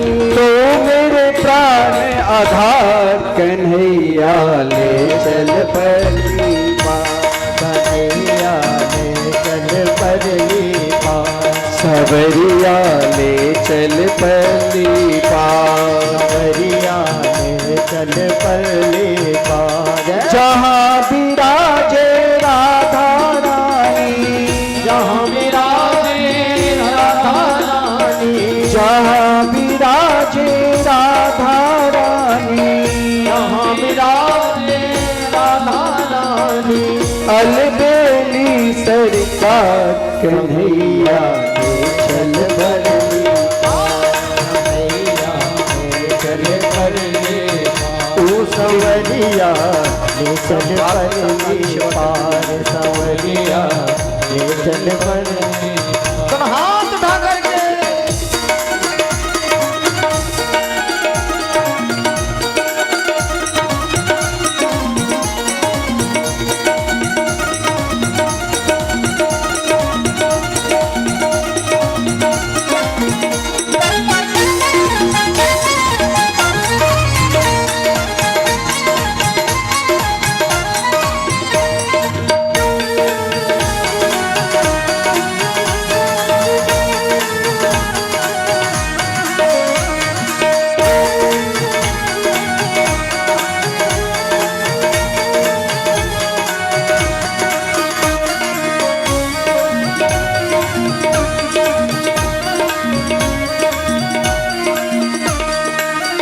तेरी आस लगा बैठी बैठी हूँ, तेरी आस लगा बैठी हूँ, लज्जा से गवा बैठी बैठी हूँ, लज्जा से गवा बैठी हूँ, अपना आप लुटा बैठी हूँ, अपना आप लुटा बैठी हूँ, अखिया खूब थका बैठी हूँ, अखियाँ को लगा बैठी हूँ, सावरिया मेरी रागिनी,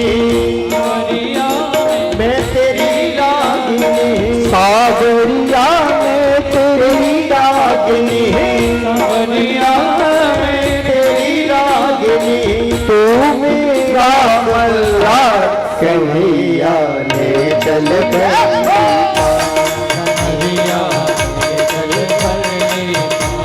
सवरिया ले चल परली पार, सवरिया ले चल परली पार। जहाँ विराजे राधा रानी, जहाँ विराजे राधा रानी, जहाँ विराजे राधा रानी, जहाँ विराजे राधा रानी, अलबेली सरकार कन्हैया ले चल परली पार, सवरिया ले चल परली, ओ सवरिया ले चल परली पार, ले चल परली।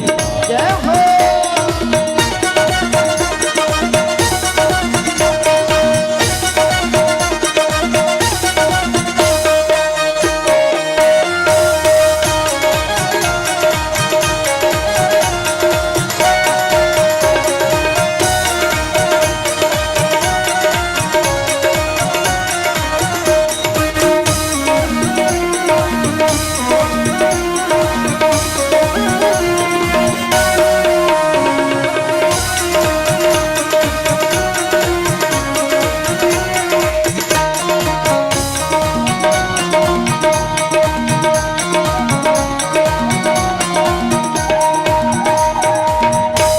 तेरे बिन कोई चाह नहीं है, तेरे बिन कोई चाह नहीं है, तेरे बिन कोई चाह नहीं है, तेरे बिन कोई चाह नहीं है, कोई सुझती राह नहीं है, कोई सूझती राह नहीं है, जग की तो परवाह नहीं है, जग की कुछ परवाह नहीं है, जग में कोई अपना नहीं है, जग में कोई अपना नहीं है।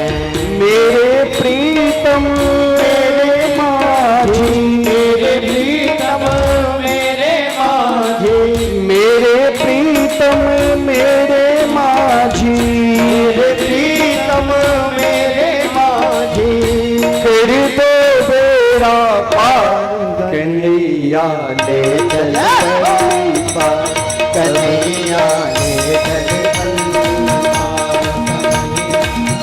चल परी पार, संवरिया ले चल परी पार। जहाँ विराजे राधा रानी, जहाँ विराजे राधा रानी, जहाँ विराजे राधा रानी, विराजे राधा रानी, अलबेली सरकार संवरिया ले चल परी पार, संवरिया ले चल परी पार,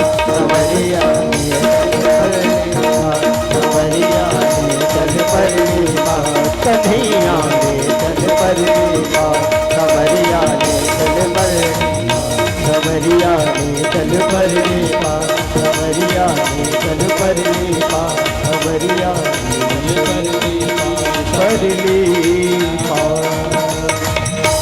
जय जय श्री राधे। सबने भगवान सुखदेव जी के चरणों में प्रार्थना की। भगवान सुखदेव जी ने महाराज परीक्षित वही प्रश्न, मरणाशील व्यक्ति का क्या कर्तव्य है। जिस किसी को ये मालूम पड़ जाए कि मेरी मौत 7वें दिन होगी, उसे किस देवता का पूजा करना, किस देवता का ध्यान करना चाहिए, किस देवता की उपासना करना चाहिए। परीक्षित जीवन में, परीक्षित के जीवन में 4 त्याग है। परीक्षित को भगवान सुखदेव जी तब मिले जिन सुखदेव जी किसी गृहस्थ के द्वार पर उतने ही देर ठहरते थे जितने देर में एक गौ के दूध निकाले जाते थे। आज भगवान सुखदेव जी स्वयं चलकर आए हैं, क्योंकि महाराज परीक्षित हमारे, हम तो महाराज केवल कह ही रहे हैं, लेकिन अपनी बुद्धि को भागवत के चरणार बिंद में कहाँ समर्पित किए। महाराज परीक्षित में 4 गुण था। मति कृष्ण ने अपने मति को भगवान में लगा दिया। ममता, आज भी भगवान अनेक प्रकार के दुख देने के बाद भी फिर भी हम वही उसी स्तर पर है जिस स्तर पर हम पहले पूर्व में था। लेकिन महाराज परीक्षित को जब ये सूचना मिली अब 7वें दिन मुझे मरना पड़ेगा, तो समस्त ममता जो हो, समस्त आसक्ति को त्याग कर एक मार भगवान के चरणार बिंद में लगा दिया। और महाराज सर्वप्रथम श्रद्धा भी होनी चाहिए।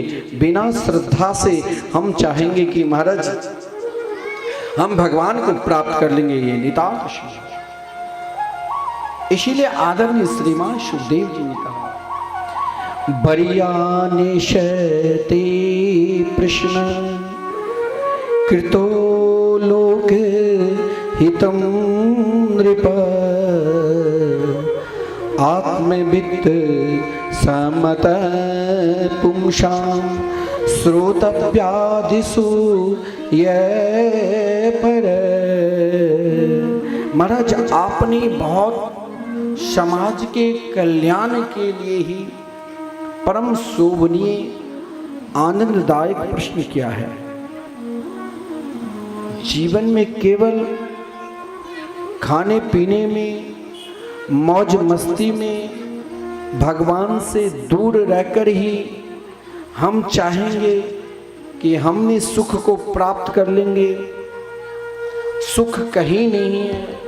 आप जिस सुख को देख रहे हैं ये सुख तो महाराज सबके पास है। संसार में जो भी प्राणी हैं, विष्ठा में रहने वाले महाराज कीड़ा, वो भी वहां खुश सुख में रहता है। सुगर भी अपने जिस अवस्था में सुख में रहते हैं, सुख में तो सब रहते हैं। लेकिन यहाँ हम मान लो आयु हम सब की 100 वर्ष है, 50 वर्ष तो हम सोने में ही निकाल दिया। निद्रा हृदय नक्तम व्यवायेन च भावय दिवाचारते हया राजन कुटुंब भरने न वा। 50 वर्ष 100 वर्ष कम लोग ही जीता है। आजकल दवा खाद्य युक्त भोजन खाने से 70 से 80 जाते जाते महाराज जिंदा भी रहा तो बेड पकड़ लेता है। 20 वर्ष बाल्यापन में पढ़ने लिखने में निकल गया, बचा 30 वर्ष, 10 वर्ष धन के उपार्जन में, अनेक प्रकार के विषय सुख में, बचा 20 वर्ष। लोग कहते हैं कि अंत समय जब आएगा तभी हम भजन करूँगा। अभी कोई युवक हाथ में झोरी माला लेकर भजन करने लग जाता है तो सामने वाले कहते हैं इसे वो रांची पागल खाना भेजना चाहिए, क्योंकि पागल हो गया। अरे भाई अभी खाने पीने मौज मस्ती का समय है, अभी क्या ही भजन करने लग गया। अरे मूर्ख, भगवान गीता में वर्णन की है, क्या तुमको विश्वास है कि हम अंत समय में मरेंगे? अपने आप को हर पल हम कह दिया कि भगवान ने गीता में वर्णन किए हैं, अंत काले च मामेव स्मरण मुक्त्वा कलेवरम। एक बार जो अंत समय में मेरा नाम का स्मरण कर लेता है वो मुझे प्राप्त कर लेता है। लेकिन ये न देखो कि हर समय अंत समय ही है, लेकिन हमारी गति कैसे है मालूम है? जैसे कोई व्यक्ति घूमते घूमते पहुंच गया कहाँ? रामे वहाँ जगन्नाथ जी के दर्शन करने के लिए उड़ीसा समुद्र किनारे बैठ गया, सोचा कि आज समुद्र में स्नान कर लूँ। उन व्यक्ति ने सोचा कि समुद्र में तो स्नान करूँगा, परंतु समुद्र में तरंग उठ रही है, जब ये तरंग समाप्त हो जाएगा तब ही हम स्नान करेंगे। प्रातःकाल गया स्नान करने के लिए, जहाँ ठहरा हुआ था जिस धर्मशाला में, लोग ढूंढने लग गया, भाई अभी तक नहीं आया। ढूंढ रहे चारों तरफ, वो समुद्र किनारे बैठा है। एक सत्संगी कहीं से सत्संग करके आ रहा था, बोले अरे तू क्या कर रहे हो? बोले मैं तो स्नान करने के लिए आया, लेकिन सोचा कि तरंग जो उठ रही है तरंग समाप्त हो जाए तब ही हम स्नान करेंगे। उसने कहा तुम्हारे घर परिवार के सब ढूंढ रहे हैं, तू यहाँ बैठे हो? अरे समुद्र है, यहाँ तो एक तरंग के बाद दूसरा ही तरंग उठेंगे ही, तू स्नान कर ले, तुम ऐसे बैठे ही रह जाओगे। कहने के तात्पर्य इस संसार ही एक प्रकार की समुद्र है, और इस संसार रूपी समुद्र में हम चाहेंगे कि जब समस्त सुख सुविधा हो जाएगी, बच्चे पढ़ लिख लिया, हम भी दुकान के माध्यम से खूब धन कमा लिया, धन कमाने के बाद लड़के बच्चे की सब शादी पौत्र पौत्री से सब हो जाए, उनकी भी सारी व्यवस्था कर लिया। उसके बाद अरे ये भजन करने का अभी क्या समय है, भजन करके क्या मिला? अंत समय में हम भजन करेंगे। अरे ये कार्य हमें बाल्यापन से ही करना चाहिए। अंत समय वो असुविधा रूपी, जैसे संगी ने कहा है, यही संसार में असुविधा रूपी तरंग तो उड़ती रहेगी। आप अपना काम, आप प्रभु का भजन करो। जीवन में भजन ही सर्वोपरि है। हर हमेशा स्वयं को सोचो, कब ना जाने ये अंत का चलते चलते महाराज श्वास रुक गया, हम चल दिए। इसलिए हर श्वास पर भगवान के भजन करो। भगवान सुखदेव जी ने देखिए कितने बड़े दयालु, कितने बड़ी कृपालु, हम सबके कल्याण के लिए 3 मार्ग सर्वोपरि मार्ग दिए, जहां हम हर स्थिति में, हर परिस्थिति में, हर समय भगवत चिंतन कर सकते हैं। कहा मानव के कल्याण 3 ही जगह है। तस्मात् भारत सर्वात्मा भगवान ईश्वरो हरि, श्रोतव्य कीर्तितव्यश्च अस्मर्तव्यश्चेक्षता भयम।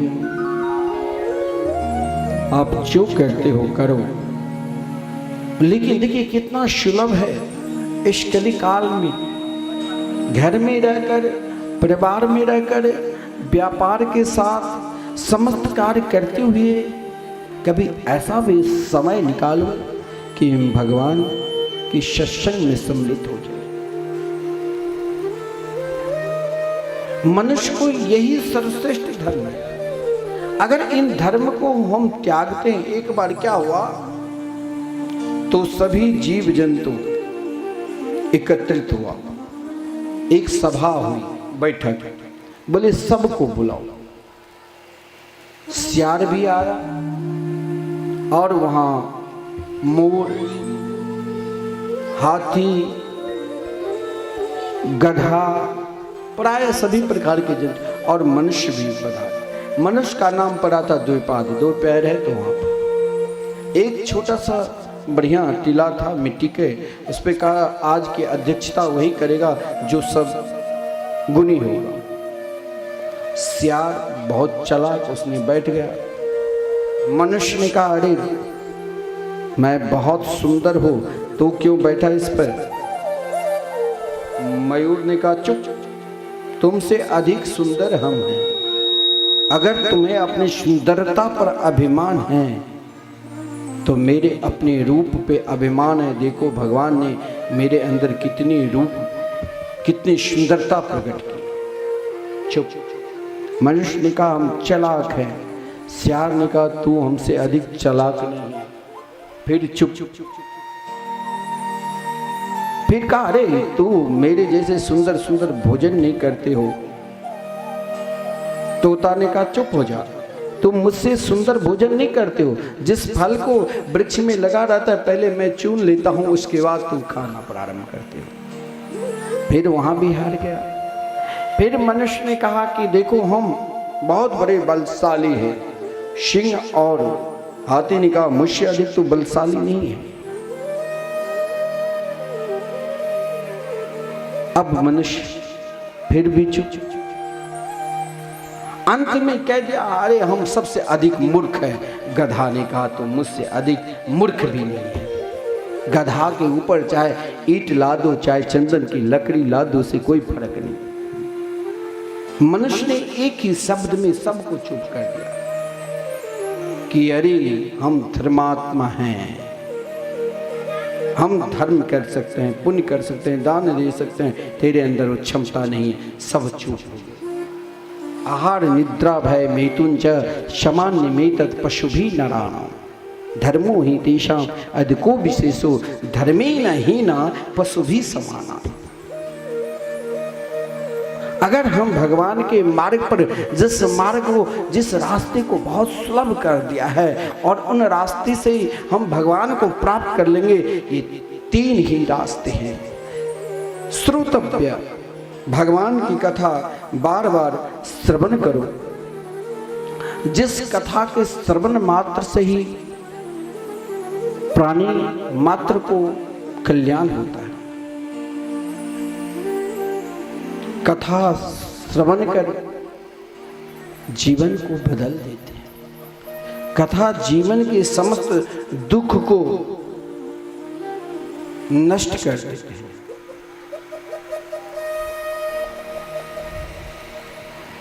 अगर भगवान की कथा सुनते सुनते जीवन में अगर कीर्तन करने लग जाओ, भगवान के लिए कभी महाराज नाचो झूमो कीर्तन करो। और तीसरा स्मरण, भगवान के स्मरण जैसे ब्रजांगना ब्रज की गोपी की, हमें भी वही धारा बनाकर खाते पीते सोते बैठते जागते उठते हर स्थिति में हर परिस्थिति में भगवान को स्मरण करना चाहिए। महाराज परीक्षित ये सुनकर घबरा गए कि भगवान 7 दिन की समय 2 दिन निकल गया, बचा मात्र 5 दिन। परंतु इन दिनों में अब मेरे कल्याण क्या कथा सुनकर या कीर्तन करके या स्मरण करके इनसे कल्याण हो जाएगा। भगवान सुखदेव जी कोई साधारण डॉक्टर नहीं थे, कोई व्यक्ति बीमार है, वो यदि दरभंगा डॉक्टर के पास गए जहां डॉक्टरों के झुंड पड़ा है, और महाराज गलती से वहां दलाल मिल गया ना, वैसे डॉक्टर से मिला देंगे जो महाराज और दलाल ऐसे ऐसे वहां पहले से ही हर जगह तैयार रहते हैं। अब उन डॉक्टर के पास जाते ही वो और इतना डरा देगा कि आपको हार्ट काम नहीं कर रहा है, इनकी इलाज करो, अनेक जांच लिख देगा। अब आप मरने वाले हो, जो करना है कर लो, जो हमें मरना है 1 साल वो तुरंत उन डॉक्टर की बात सुनकर ही लगेगा अब क्या करूं जिंदा होकर। लेकिन एक ऐसा भी डॉक्टर मिलता है जो असाध्य रोग है, सब कहने लगे अब ये बचने वाला नहीं है, लेकिन डॉक्टर मुस्कुरा कर ही हमें ठीक कर देता है। बोले अरे तो क्यों घबरा रहे हो, कुछ नहीं हो रहा है, खूब हंसो, चैन से रहो, जो काम करते हो खूब करो, ये लो ये तनिक ये औषधि है, 2-4 पुड़िया बना दिया, कहा इस पुड़िया को सुबह शाम खा लेना, बस तुम चकाचक हो जाओ। तो भगवान सुखदेव जी ऐसा डॉक्टर महाराज परीक्षित को मिल गए जो कहा कि तुम क्यों घबरा रहे हो, तुम्हारे पास तो अभी समय है, और मैंने ये सिद्धांत बता दिया, इन सिद्धांत पर चलो। ये केवल मेरा सिद्धांत नहीं है, योगी नाम निर्निर्णितम हरेर नामानुकीर्तनम एतद् निर्विद्यमानानाम मिच्छिताम कुतो भयो। ये योगियों का सिद्धांत है। महाराज एक राजा खट्वांग हुए, दृष्टांत दे रहे। महाराज खट्वांग भारत के सम्राट थे, जिन महाराज खट्वांग के वंश परंपरा में भगवान श्री राम अवतार, श्री राम के रूप में अवतार लेते हैं, मर्यादा पुरुषोत्तम श्री राम के रूप में। महाराज खट्वांग कभी कभी देवता, हम देवता के शरण में जाते हैं और कभी देवता को भी पृथ्वी लोक में आना पड़ता है। एक बार देवताओं के ऊपर असुर ने आक्रमण कर दिया, सब के सब देवता भयभीत होकर महाराज खट्वांग के पास आए। महाराज खट्वांग ने उन देवता के पास से युद्ध किया, जिसमें बरसों तक युद्ध किया, जिस क्रम में महाराज देवताओं को विजयश्री मिली, असुर सब के सब मारे गए। अब महाराज खट्वांग को जब विजयश्री मिली और देवता को दिया तो कहा कि महाराज अब बताओ हमारे घर परिवार के लोग कहाँ हैं। बोले महाराज अब तो कई युग निकल चुके हैं, तो एक बात बताओ मेरी आयु कितनी है। बोले 2 घड़ी। कहा आप क्या मुक्ति प्रदान कर सकते। बोले मुक्ति की एकमात्र अधिकारी श्री राम कृष्ण है। तो बोले मुझे भारतवर्ष भेज सकते हो, 1 घड़ी में 1 घंटा से कम ही समय तो निकल गया, लेकिन मात्र 1-2 घड़ी में, 1 घड़ी आने में, 1 घड़ी में गंगा किनारे बैठकर अपना मन भगवान के चरणार बिंद में लगा दिया। जिता सुनो जिस श्वासो जित संगो जितेंद्रिय, भगवान के चरणार बिंद में लगाकर स्वयं को भगवत धाम को प्राप्त कर गए। महाराज परीक्षित के पास तो अभी काफी समय है। परीक्षित गदगद हो गए, अनेक प्रकार के प्रश्न, शब्दों मुक्ति, कर्म मुक्ति के विषय में, सृष्टि के प्रारंभ के विषय में। सामने वाले जब प्रश्न करते हैं तभी उत्तर मिलता है। भगवान सुखदेव जी ने कहा ब्रह्मा के नाभि, स्वयं भगवान के नाभि कमल से ब्रह्मा जी के प्रागट हुए। जब पृथ्वी पर चारों तरफ जल ही जल था, ब्रह्मा जी स्वयं को खोजना है तो एकमात्र भगवान की शरणागति को स्वीकार कर। ब्रह्मा जी जब प्रकट हुए, चारों दिशा में तरफ देखा तो 4 मुख वाले, लेकिन आश्चर्य लगा कि हम कहाँ से आए हैं, किधर जाएंगे, किसके शरण में जाएंगे। उस कमल की कर्णिका के अंदर प्रवेश किया। 10,000 वर्ष तक जब उस कमल की कर्णिका में खोज किया तो महाराज कुछ नहीं मिला। फिर बाहर आकर सोचा अब क्या करूं। उसी समय 2 शब्द, सृष्टि विस्तार से पूर्व 2 शब्द ब्रह्मा जी के कान में सुनाई देते, तप यानी जीवन में कुछ बनना है, कुछ प्राप्त करना है, तो घर बैठे ही सब कुछ नहीं मिल जाएगा। इसके लिए तप करना पड़ेगा। हर चीज के लिए, परमात्मा को प्राप्त करने के लिए भी तप करना पड़ेगा, धन को प्राप्त करने के लिए भी तप करना पड़ेगा, विद्या को प्राप्त करने के लिए तप करना पड़ेगा, प्रतिष्ठा के लिए तप करना पड़ेगा। बिना तप से ब्रह्मा जी जब तपस्या की तो महाराज भगवान ने उनको विधाता बनाया। जीवन में ब्रह्म आश्रय हर व्यक्ति को चाहिए। ब्रह्मा जब विधाता बन गए, कहा भगवान आपने मेरे अंदर 100 बुद्धि प्रदान की, विधाता बनाया, फिर भी भगवान कहीं अभिमान ना आ जाए, तो भगवान ने उनको श्रवण कराया चतुश्लोकी भागवत। अहमेवाश्मेवाग्रे नान्यत सत्परम पश्चादहम यदत् च यो वस्य सोस्म्यम हृतीर्थम यत् प्रतीयेत न प्रतीयेत चात्मनि यद् विद्यादात्मनो मायम यथा भाषो यथा तमा यथा महांति भूतानि भूतेषु चावजिष्यनु प्रविष्टानि प्रविष्टानि तथा तेषु न तेष्वहम एतावदेव जिज्ञासं तत्व जिज्ञासनात्मना अन्वय व्यतिरेकाभ्याम यस्यात् सर्वदा। चतुश्लोकी भागवत स्वयं ब्रह्मा जी को प्रदान किया और भागवत के 10 लक्षणों को विस्तार है।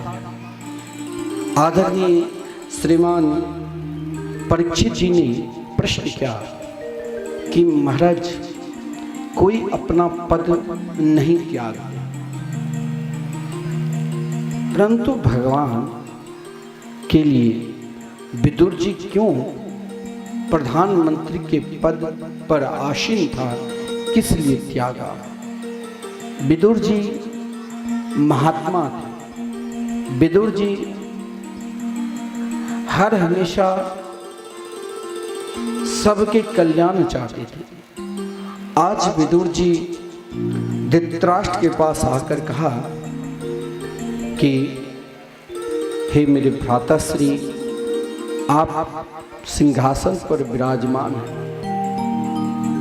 यहाँ तक तो ठीक है, आपके लिए भीष्म पितामह, द्रोणाचार्य, कृपाचार्य हम सब एक आपके साथ हैं, लेकिन आपके पुत्र दुर्योधन जो महान उदंड अधर्मी पापी है, शास्त्र में कहा गया है समाज के कल्याण के लिए, घर के कल्याण के लिए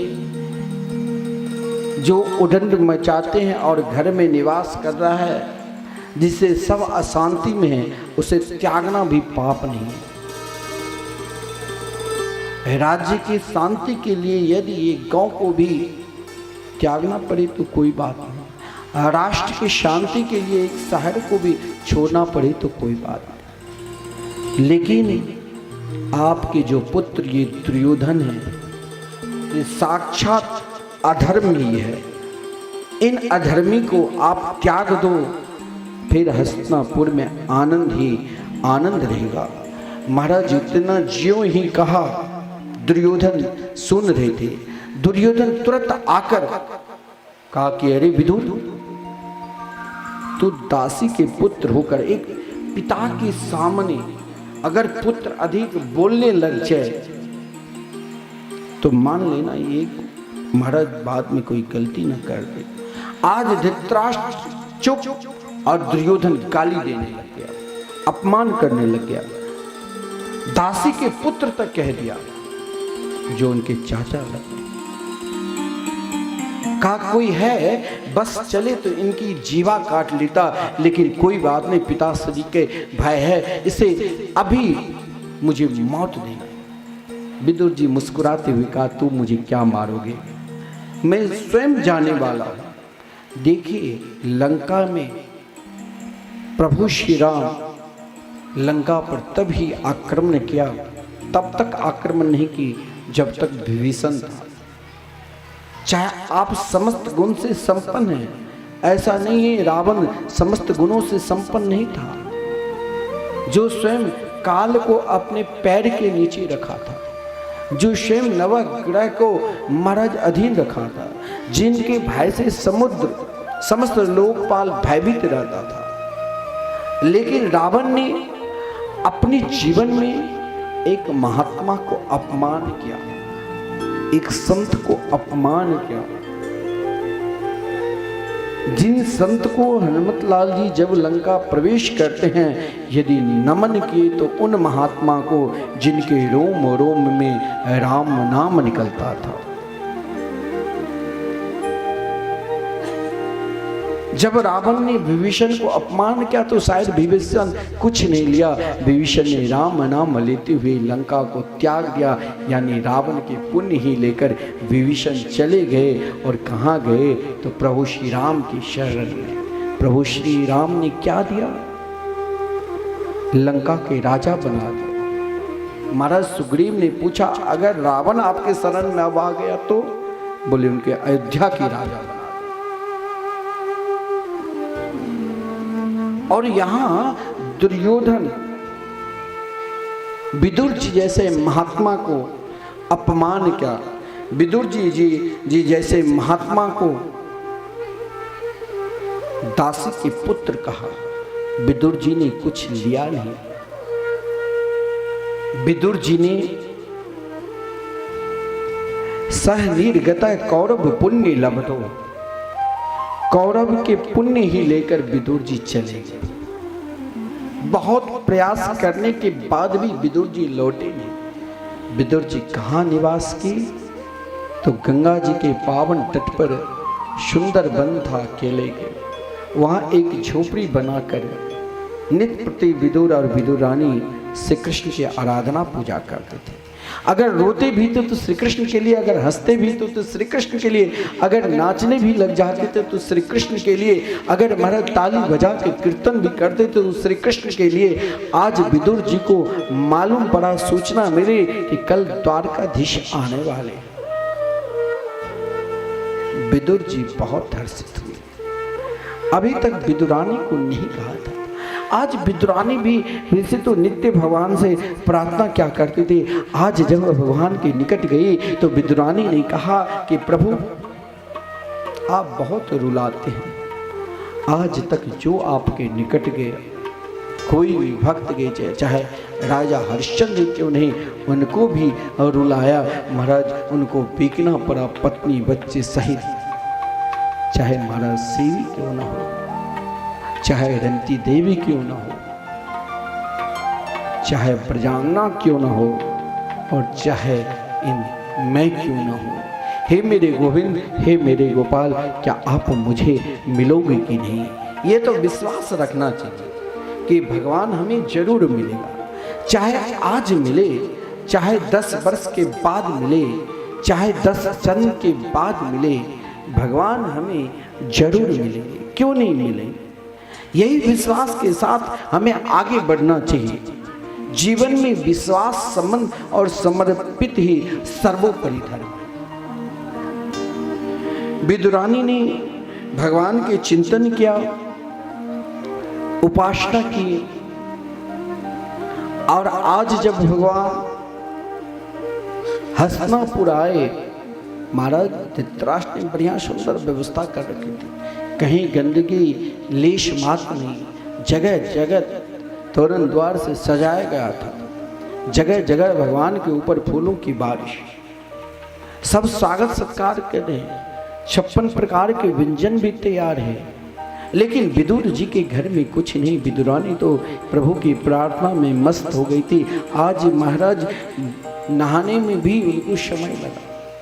कृष्ण चिंतन में रो रही थी, हे मेरे गोविंद, हे मेरे गोपाल, कब दर्शन दोगे? इधर श्री कृष्ण के स्वागत के लिए समस्त हस्तिनापुर के नर नारी एकत्रित है। महाराज आज धृतराष्ट्र ने अपनी समस्त संपत्ति को झोंक दिया था, लेकिन उनकी संपत्ति में कपट था, छल था। भगवान ने जब धृतराष्ट्र से निवेदन किया तो दुर्योधन भी था। यही कहा था कि पांडव आपको कोई ना कोई तो रिश्ता में लगेगा ही, भाई लगेगा। मैं अधिक नहीं मांग रहा हूँ दुर्योधन, मैं नहीं मानता हूँ तो दुर्योधन है, मैं तो केवल तुमको यही मानता हूँ कि तुम सुयोधन हो। भगवान देखिए, दुर्योधन जैसे दुर्दांत को सुयोधन कहा। कहा मैं तो केवल आपसे मात्र उन 5 पांडवों को केवल 5 गांव तो दे दो, वो बहुत संतोषी है, संतोष कर लेंगे। लेकिन दुर्योधन अभिमान का प्रतीक है, दुर्योधन अधर्म का प्रतीक है। उसने कहा कि बिना युद्ध से हम एक छटा एक सुई के बराबर भी नहीं दे सकते। सब धृतराष्ट्र ने कहा कि ये भाई भाई की लड़ाई है, आपके लिए 56 भोग तैयार है। भगवान ने कहा जहाँ प्रेम नहीं, क्योंकि भगवान प्रेम के भूखे हैं। तो द्रोणाचार्य ने कहा आप कहीं भोजन करोगे कि नहीं? बोले हाँ जरूर करेंगे। दोपहर के समय हो चुका था। भगवान सीधे विदुर जी के घर में गए। बुद्धरानी दरवाजा बंद करके श्री कृष्ण के कीर्तन गा रही थी। महाराज वहीं पर भगवान दरवाजा खटखटाने लगे कि दरवाजा खोलो खोलो। महाराज विदुरानी नहा रही थी, वस्त्र भगवान ने जैसे तैसे वस्त्र को पहना और सामने देखा जिनके लिए रो रही थी वही सामने खड़ा है। तो मानो क्या अवस्था विदुरानी की हुई होगी। विदुरानी ने भाव में भगवान को बिछान भी नहीं दे रहे, बैठने के लिए भी स्थान नहीं दिया। स्वयं भगवान ने एक पीढ़िया रखी हुई थी लकड़ी की, उसको उस पर बैठ गए। कहा मुझे भूख लगी है चाची, क्या खिलावे? प्रेम के साथ आज घर में कुछ था ही नहीं, स्वयं फलारी थे और फल में केला रखा था, उन छिलका को ही खिलाने लगे। आज महाराज ऋषि संत कहते हैं उस समय विदुर जी की क्या, विदुरानी की क्या प्रसन्नता हुई। आज हरि आए, आज हरि आए विदुरी घर पावना। आज हरि आए विदुर घर पावना। आज हरि आए विदुर घर पावना। आज हरि आए विदुर घर पावना। विदुर घर पावना, विदुरानी घर पावना। विदुर घर पावना, विदुरानी घर पावना। विदुर घर पावना, विदुरानी घर पावना। विदुर घर पावना, विदुरानी घर पावना। आज हरि आए विदुर घर पावना। आज हरि आए विदुर घर पावना। आज हरि आए।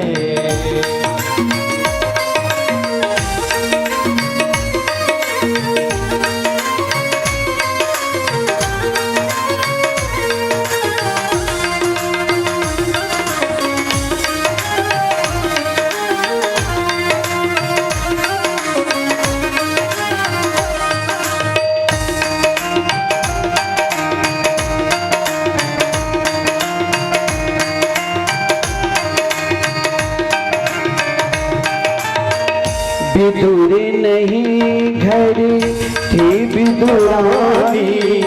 विदुर नहीं घर थी विदुरानी।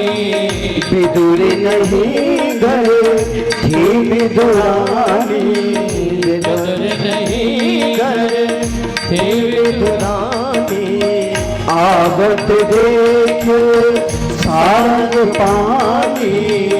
आवत देख सारंग पानी। खोले अंग समाई न चिंतया। खोले अंग समाई न चिंतया। भोजन कहाँ जीवावना।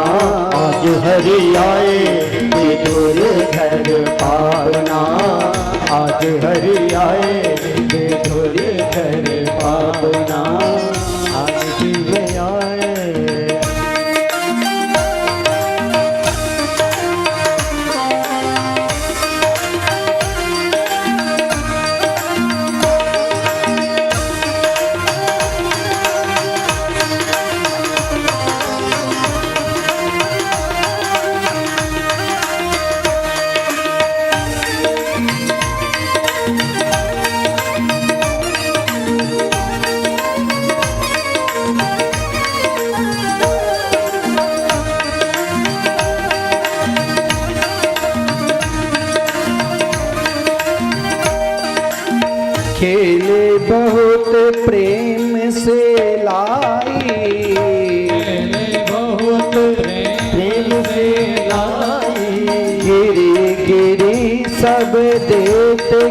गिराई, गिरी गिरी सब देत गिराए, छिलका देत श्याम मुख माई, छिलका देत श्याम मुख माई।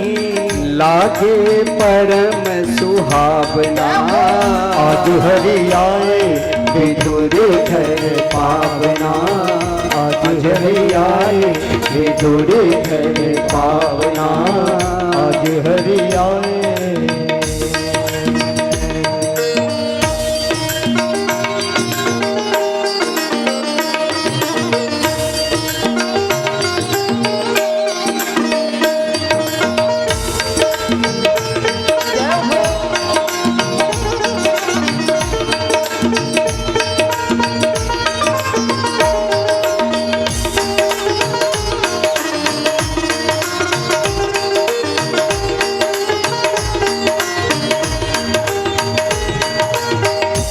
इतने में ही विदुर जी आए, में ही विदुर जी आए, खारे खोटे वचन सुनाए, खारे खोटे वचन सुनाए, छिलका देते श्याम मुख माही, का देत श्याम मुख माही, कहाँ गवाई है भावना, आज हरि आए विदुर घर पावना, आज हरि आए विदुर घर पावना, आज हरि आए।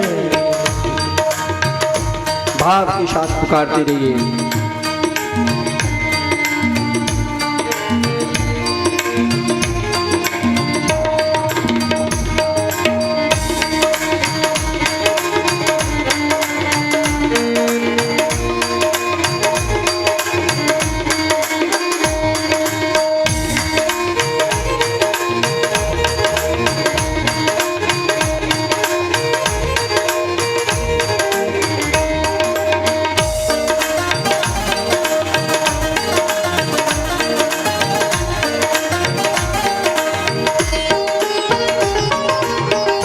बासी कोसी रूखे सूखे, बासी कोसी रूखे सूखे, बासी कोसी रूखे सूखे, बासी कोसी रूखे सूखे, हम तो विदुर जी प्रेम के भूखे, हम तो विदुर जी प्रेम के भूखे, प्रेम सखी धन धन विदुरानी, प्रेम सखी धन धन विदुरानी, भक्तन मान बढ़ाना, आज हरि आए विदुर घर पावना, आज हरि आए विदुर घर पावना, आज हरि आए विदुर घर पावना, आज हरि आए विदुर घर पावना, आज हरि आए विदुर घर पावना, आज हरि आए विदुर घर पावना, आज हरि आए विदुर घर पावना, आज हरि आए विदुर घर पावना।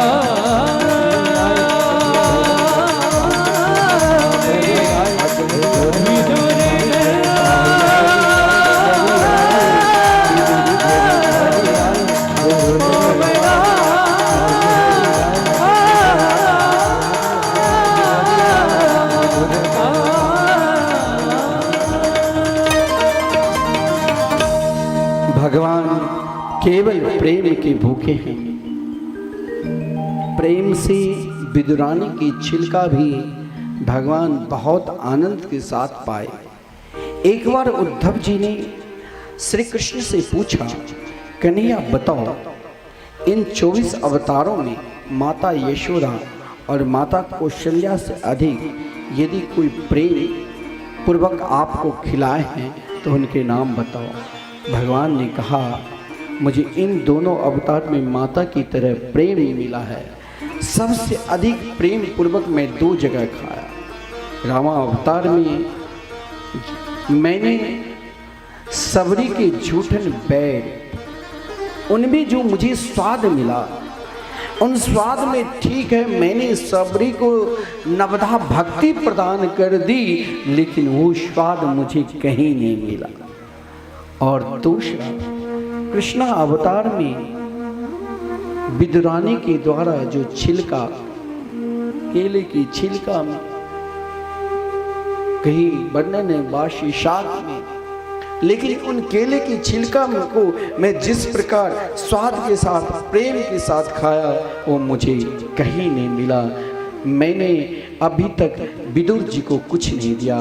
हे उद्धव जी, विदुर जी मिले, भगवान जब अपने दिव्य धाम में जा रहे थे तो वह विदुर जी मिले तो उनको भागवत धर्म का जरूर उपदेश करा देना।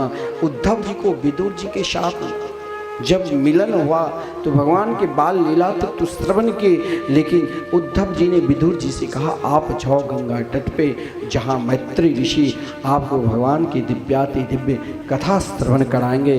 कल हम सब भी भगवान 12 अवतार धारण कर हिरण्याक्ष का उद्धार कर ये भी कथा हम विस्तार पूर्वक श्रवण करेंगे।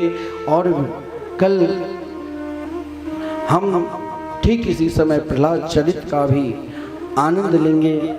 भगवान जैसे 12 अवतार धारण कर हिरण्याक्ष का उद्धार किया, आइए अब हम सब मिलकर आरती के दर्शन करेंगे। और कल ठीक आप आओ चाहे नहीं आओ, हम तो 4 बजे बैठ जाएंगे। तो आप सब 3:45 बजे भागवत पंडाल में उपस्थित होकर दिव्याति दिव्य भगवान की मधुरमयी कथा अमृत का रसास्वादन करना। ये समय बार बार नहीं मिलते हैं। कथा तो आप सुनते होंगे, ऐसा नहीं है। गाँव में पंडित जी आते हैं, एक तखत पर बैठकर एक वो संध्या समय एक कोई खिस्सा आपको सुना दिया, आज ये हुआ, उनको कथा। तो अब महाराज उनके पास वो समय नहीं, वो अपनी भाषा में बोल रहे हैं, कोई सोया है, कोई चिल्ला रहे, कोई जा रहे, उनको कोई मतलब नहीं। हो गई कथा, चलो प्रसाद बांट। यहाँ आप संपूर्ण भागवत के हर प्रसंग को आनंद लेंगे। तो आइए हम सब मिलकर अब हमारे आचार्य जी आरती की व्यवस्था करेंगे। और जिसको नित्य भागवत के मूल पाठ सुनना है वो भी उपस्थित होकर भागवत कथा अमृत का रसास्वादन कर रहे हैं। और इस कथा के आप कभी श्रद्धा चैनल के माध्यम से सीधा प्रसारण भी दर्शन करोगे। हमारे मिथिला कुंज जो यूट्यूब है उनकी आप सब अधिक से अधिक सदस्यता बनकर इस कथा को सीधे आप फेसबुक और यूट्यूब के माध्यम से भी जो लाइव चल रहा है आप दर्शन करते होंगे। तो आइए हम शब्द बार भगवान के नाम लेते हैं। श्री वृंदावन बिहारी लाल की जय, श्री सद्गुरुदेव भगवान की जय, आज के आनंद की जय, श्री हनुमान जी महाराज की जय। जय जय श्री राधे, जय जय श्री राधे। 2 बार हम सब भगवान के नाम ले, फिर आरती दर्शन करेंगे।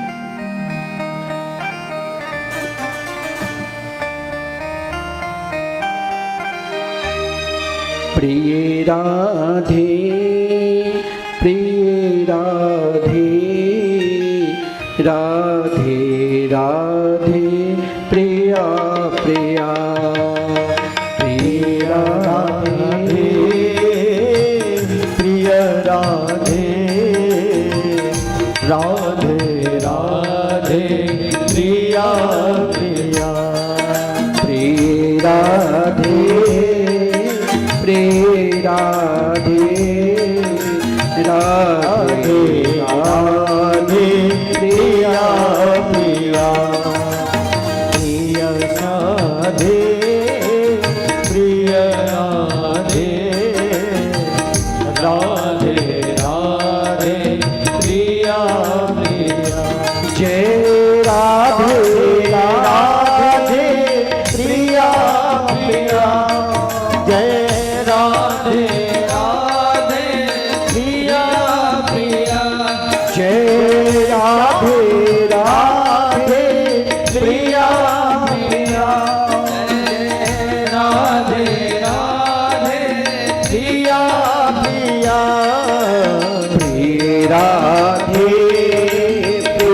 राधे राधे राधे प्रिया प्रिया प्रिय राधे प्रिय राधे राधे राधे प्रिया प्रिया प्रिय श्यामा प्रिय श्यामा श्यामा श्यामा प्रिया प्रिया प्रिय श्यामा प्रिय श्यामा श्यामा श्यामा प्रिया प्रिया राधे राधे प्रिया प्रिया जय राधे राधे प्रिया जय श्यामा श्यामा प्रिया जय श्यामा श्यामा प्रिया प्रिया जय राधे राधे प्रिया प्रिया जय राधे राधे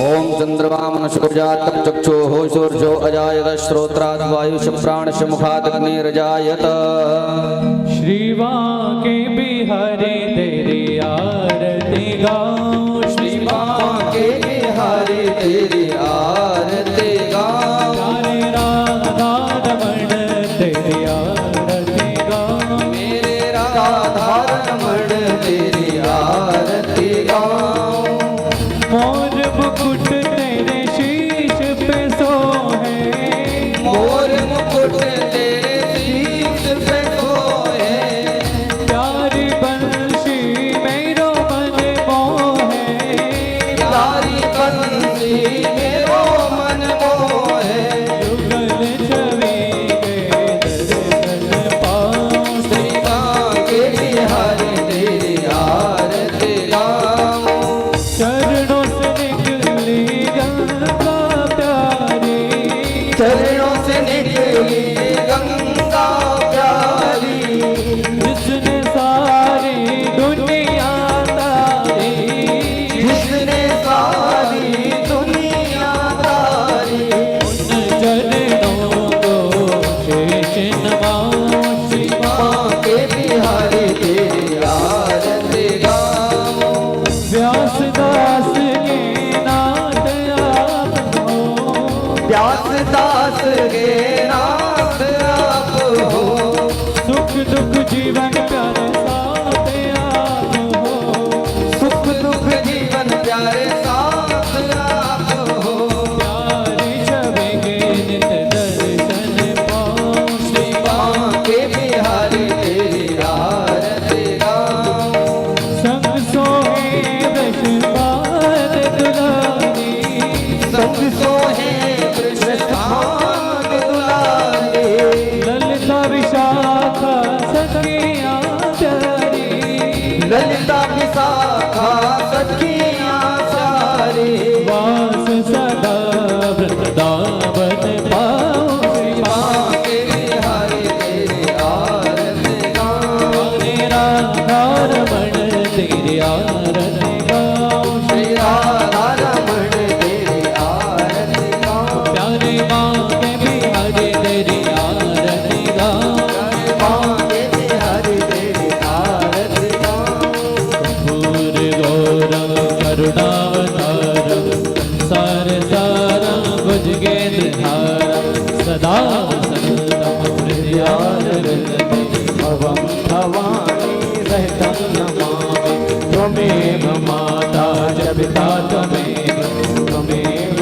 बन्धु सदा त्वमेव त्वमेव वेदा द्रविडं त्वमेव त्वमेव सर्वं मम देव देव त्वमेव सर्वं मम देव देव राधे कृष्ण कृष्ण कृष्ण राधे राधे राधे श्याम श्याम श्याम राधे राधे ओ राधे कृष्ण कृष्ण कृष्ण कृष्ण राधे राधे राधे श्याम श्याम श्याम राधे राधे राधे कृष्ण कृष्ण कृष्ण राधे राधे राधे श्याम श्याम श्याम राधे राधे राधे कृष्ण कृष्ण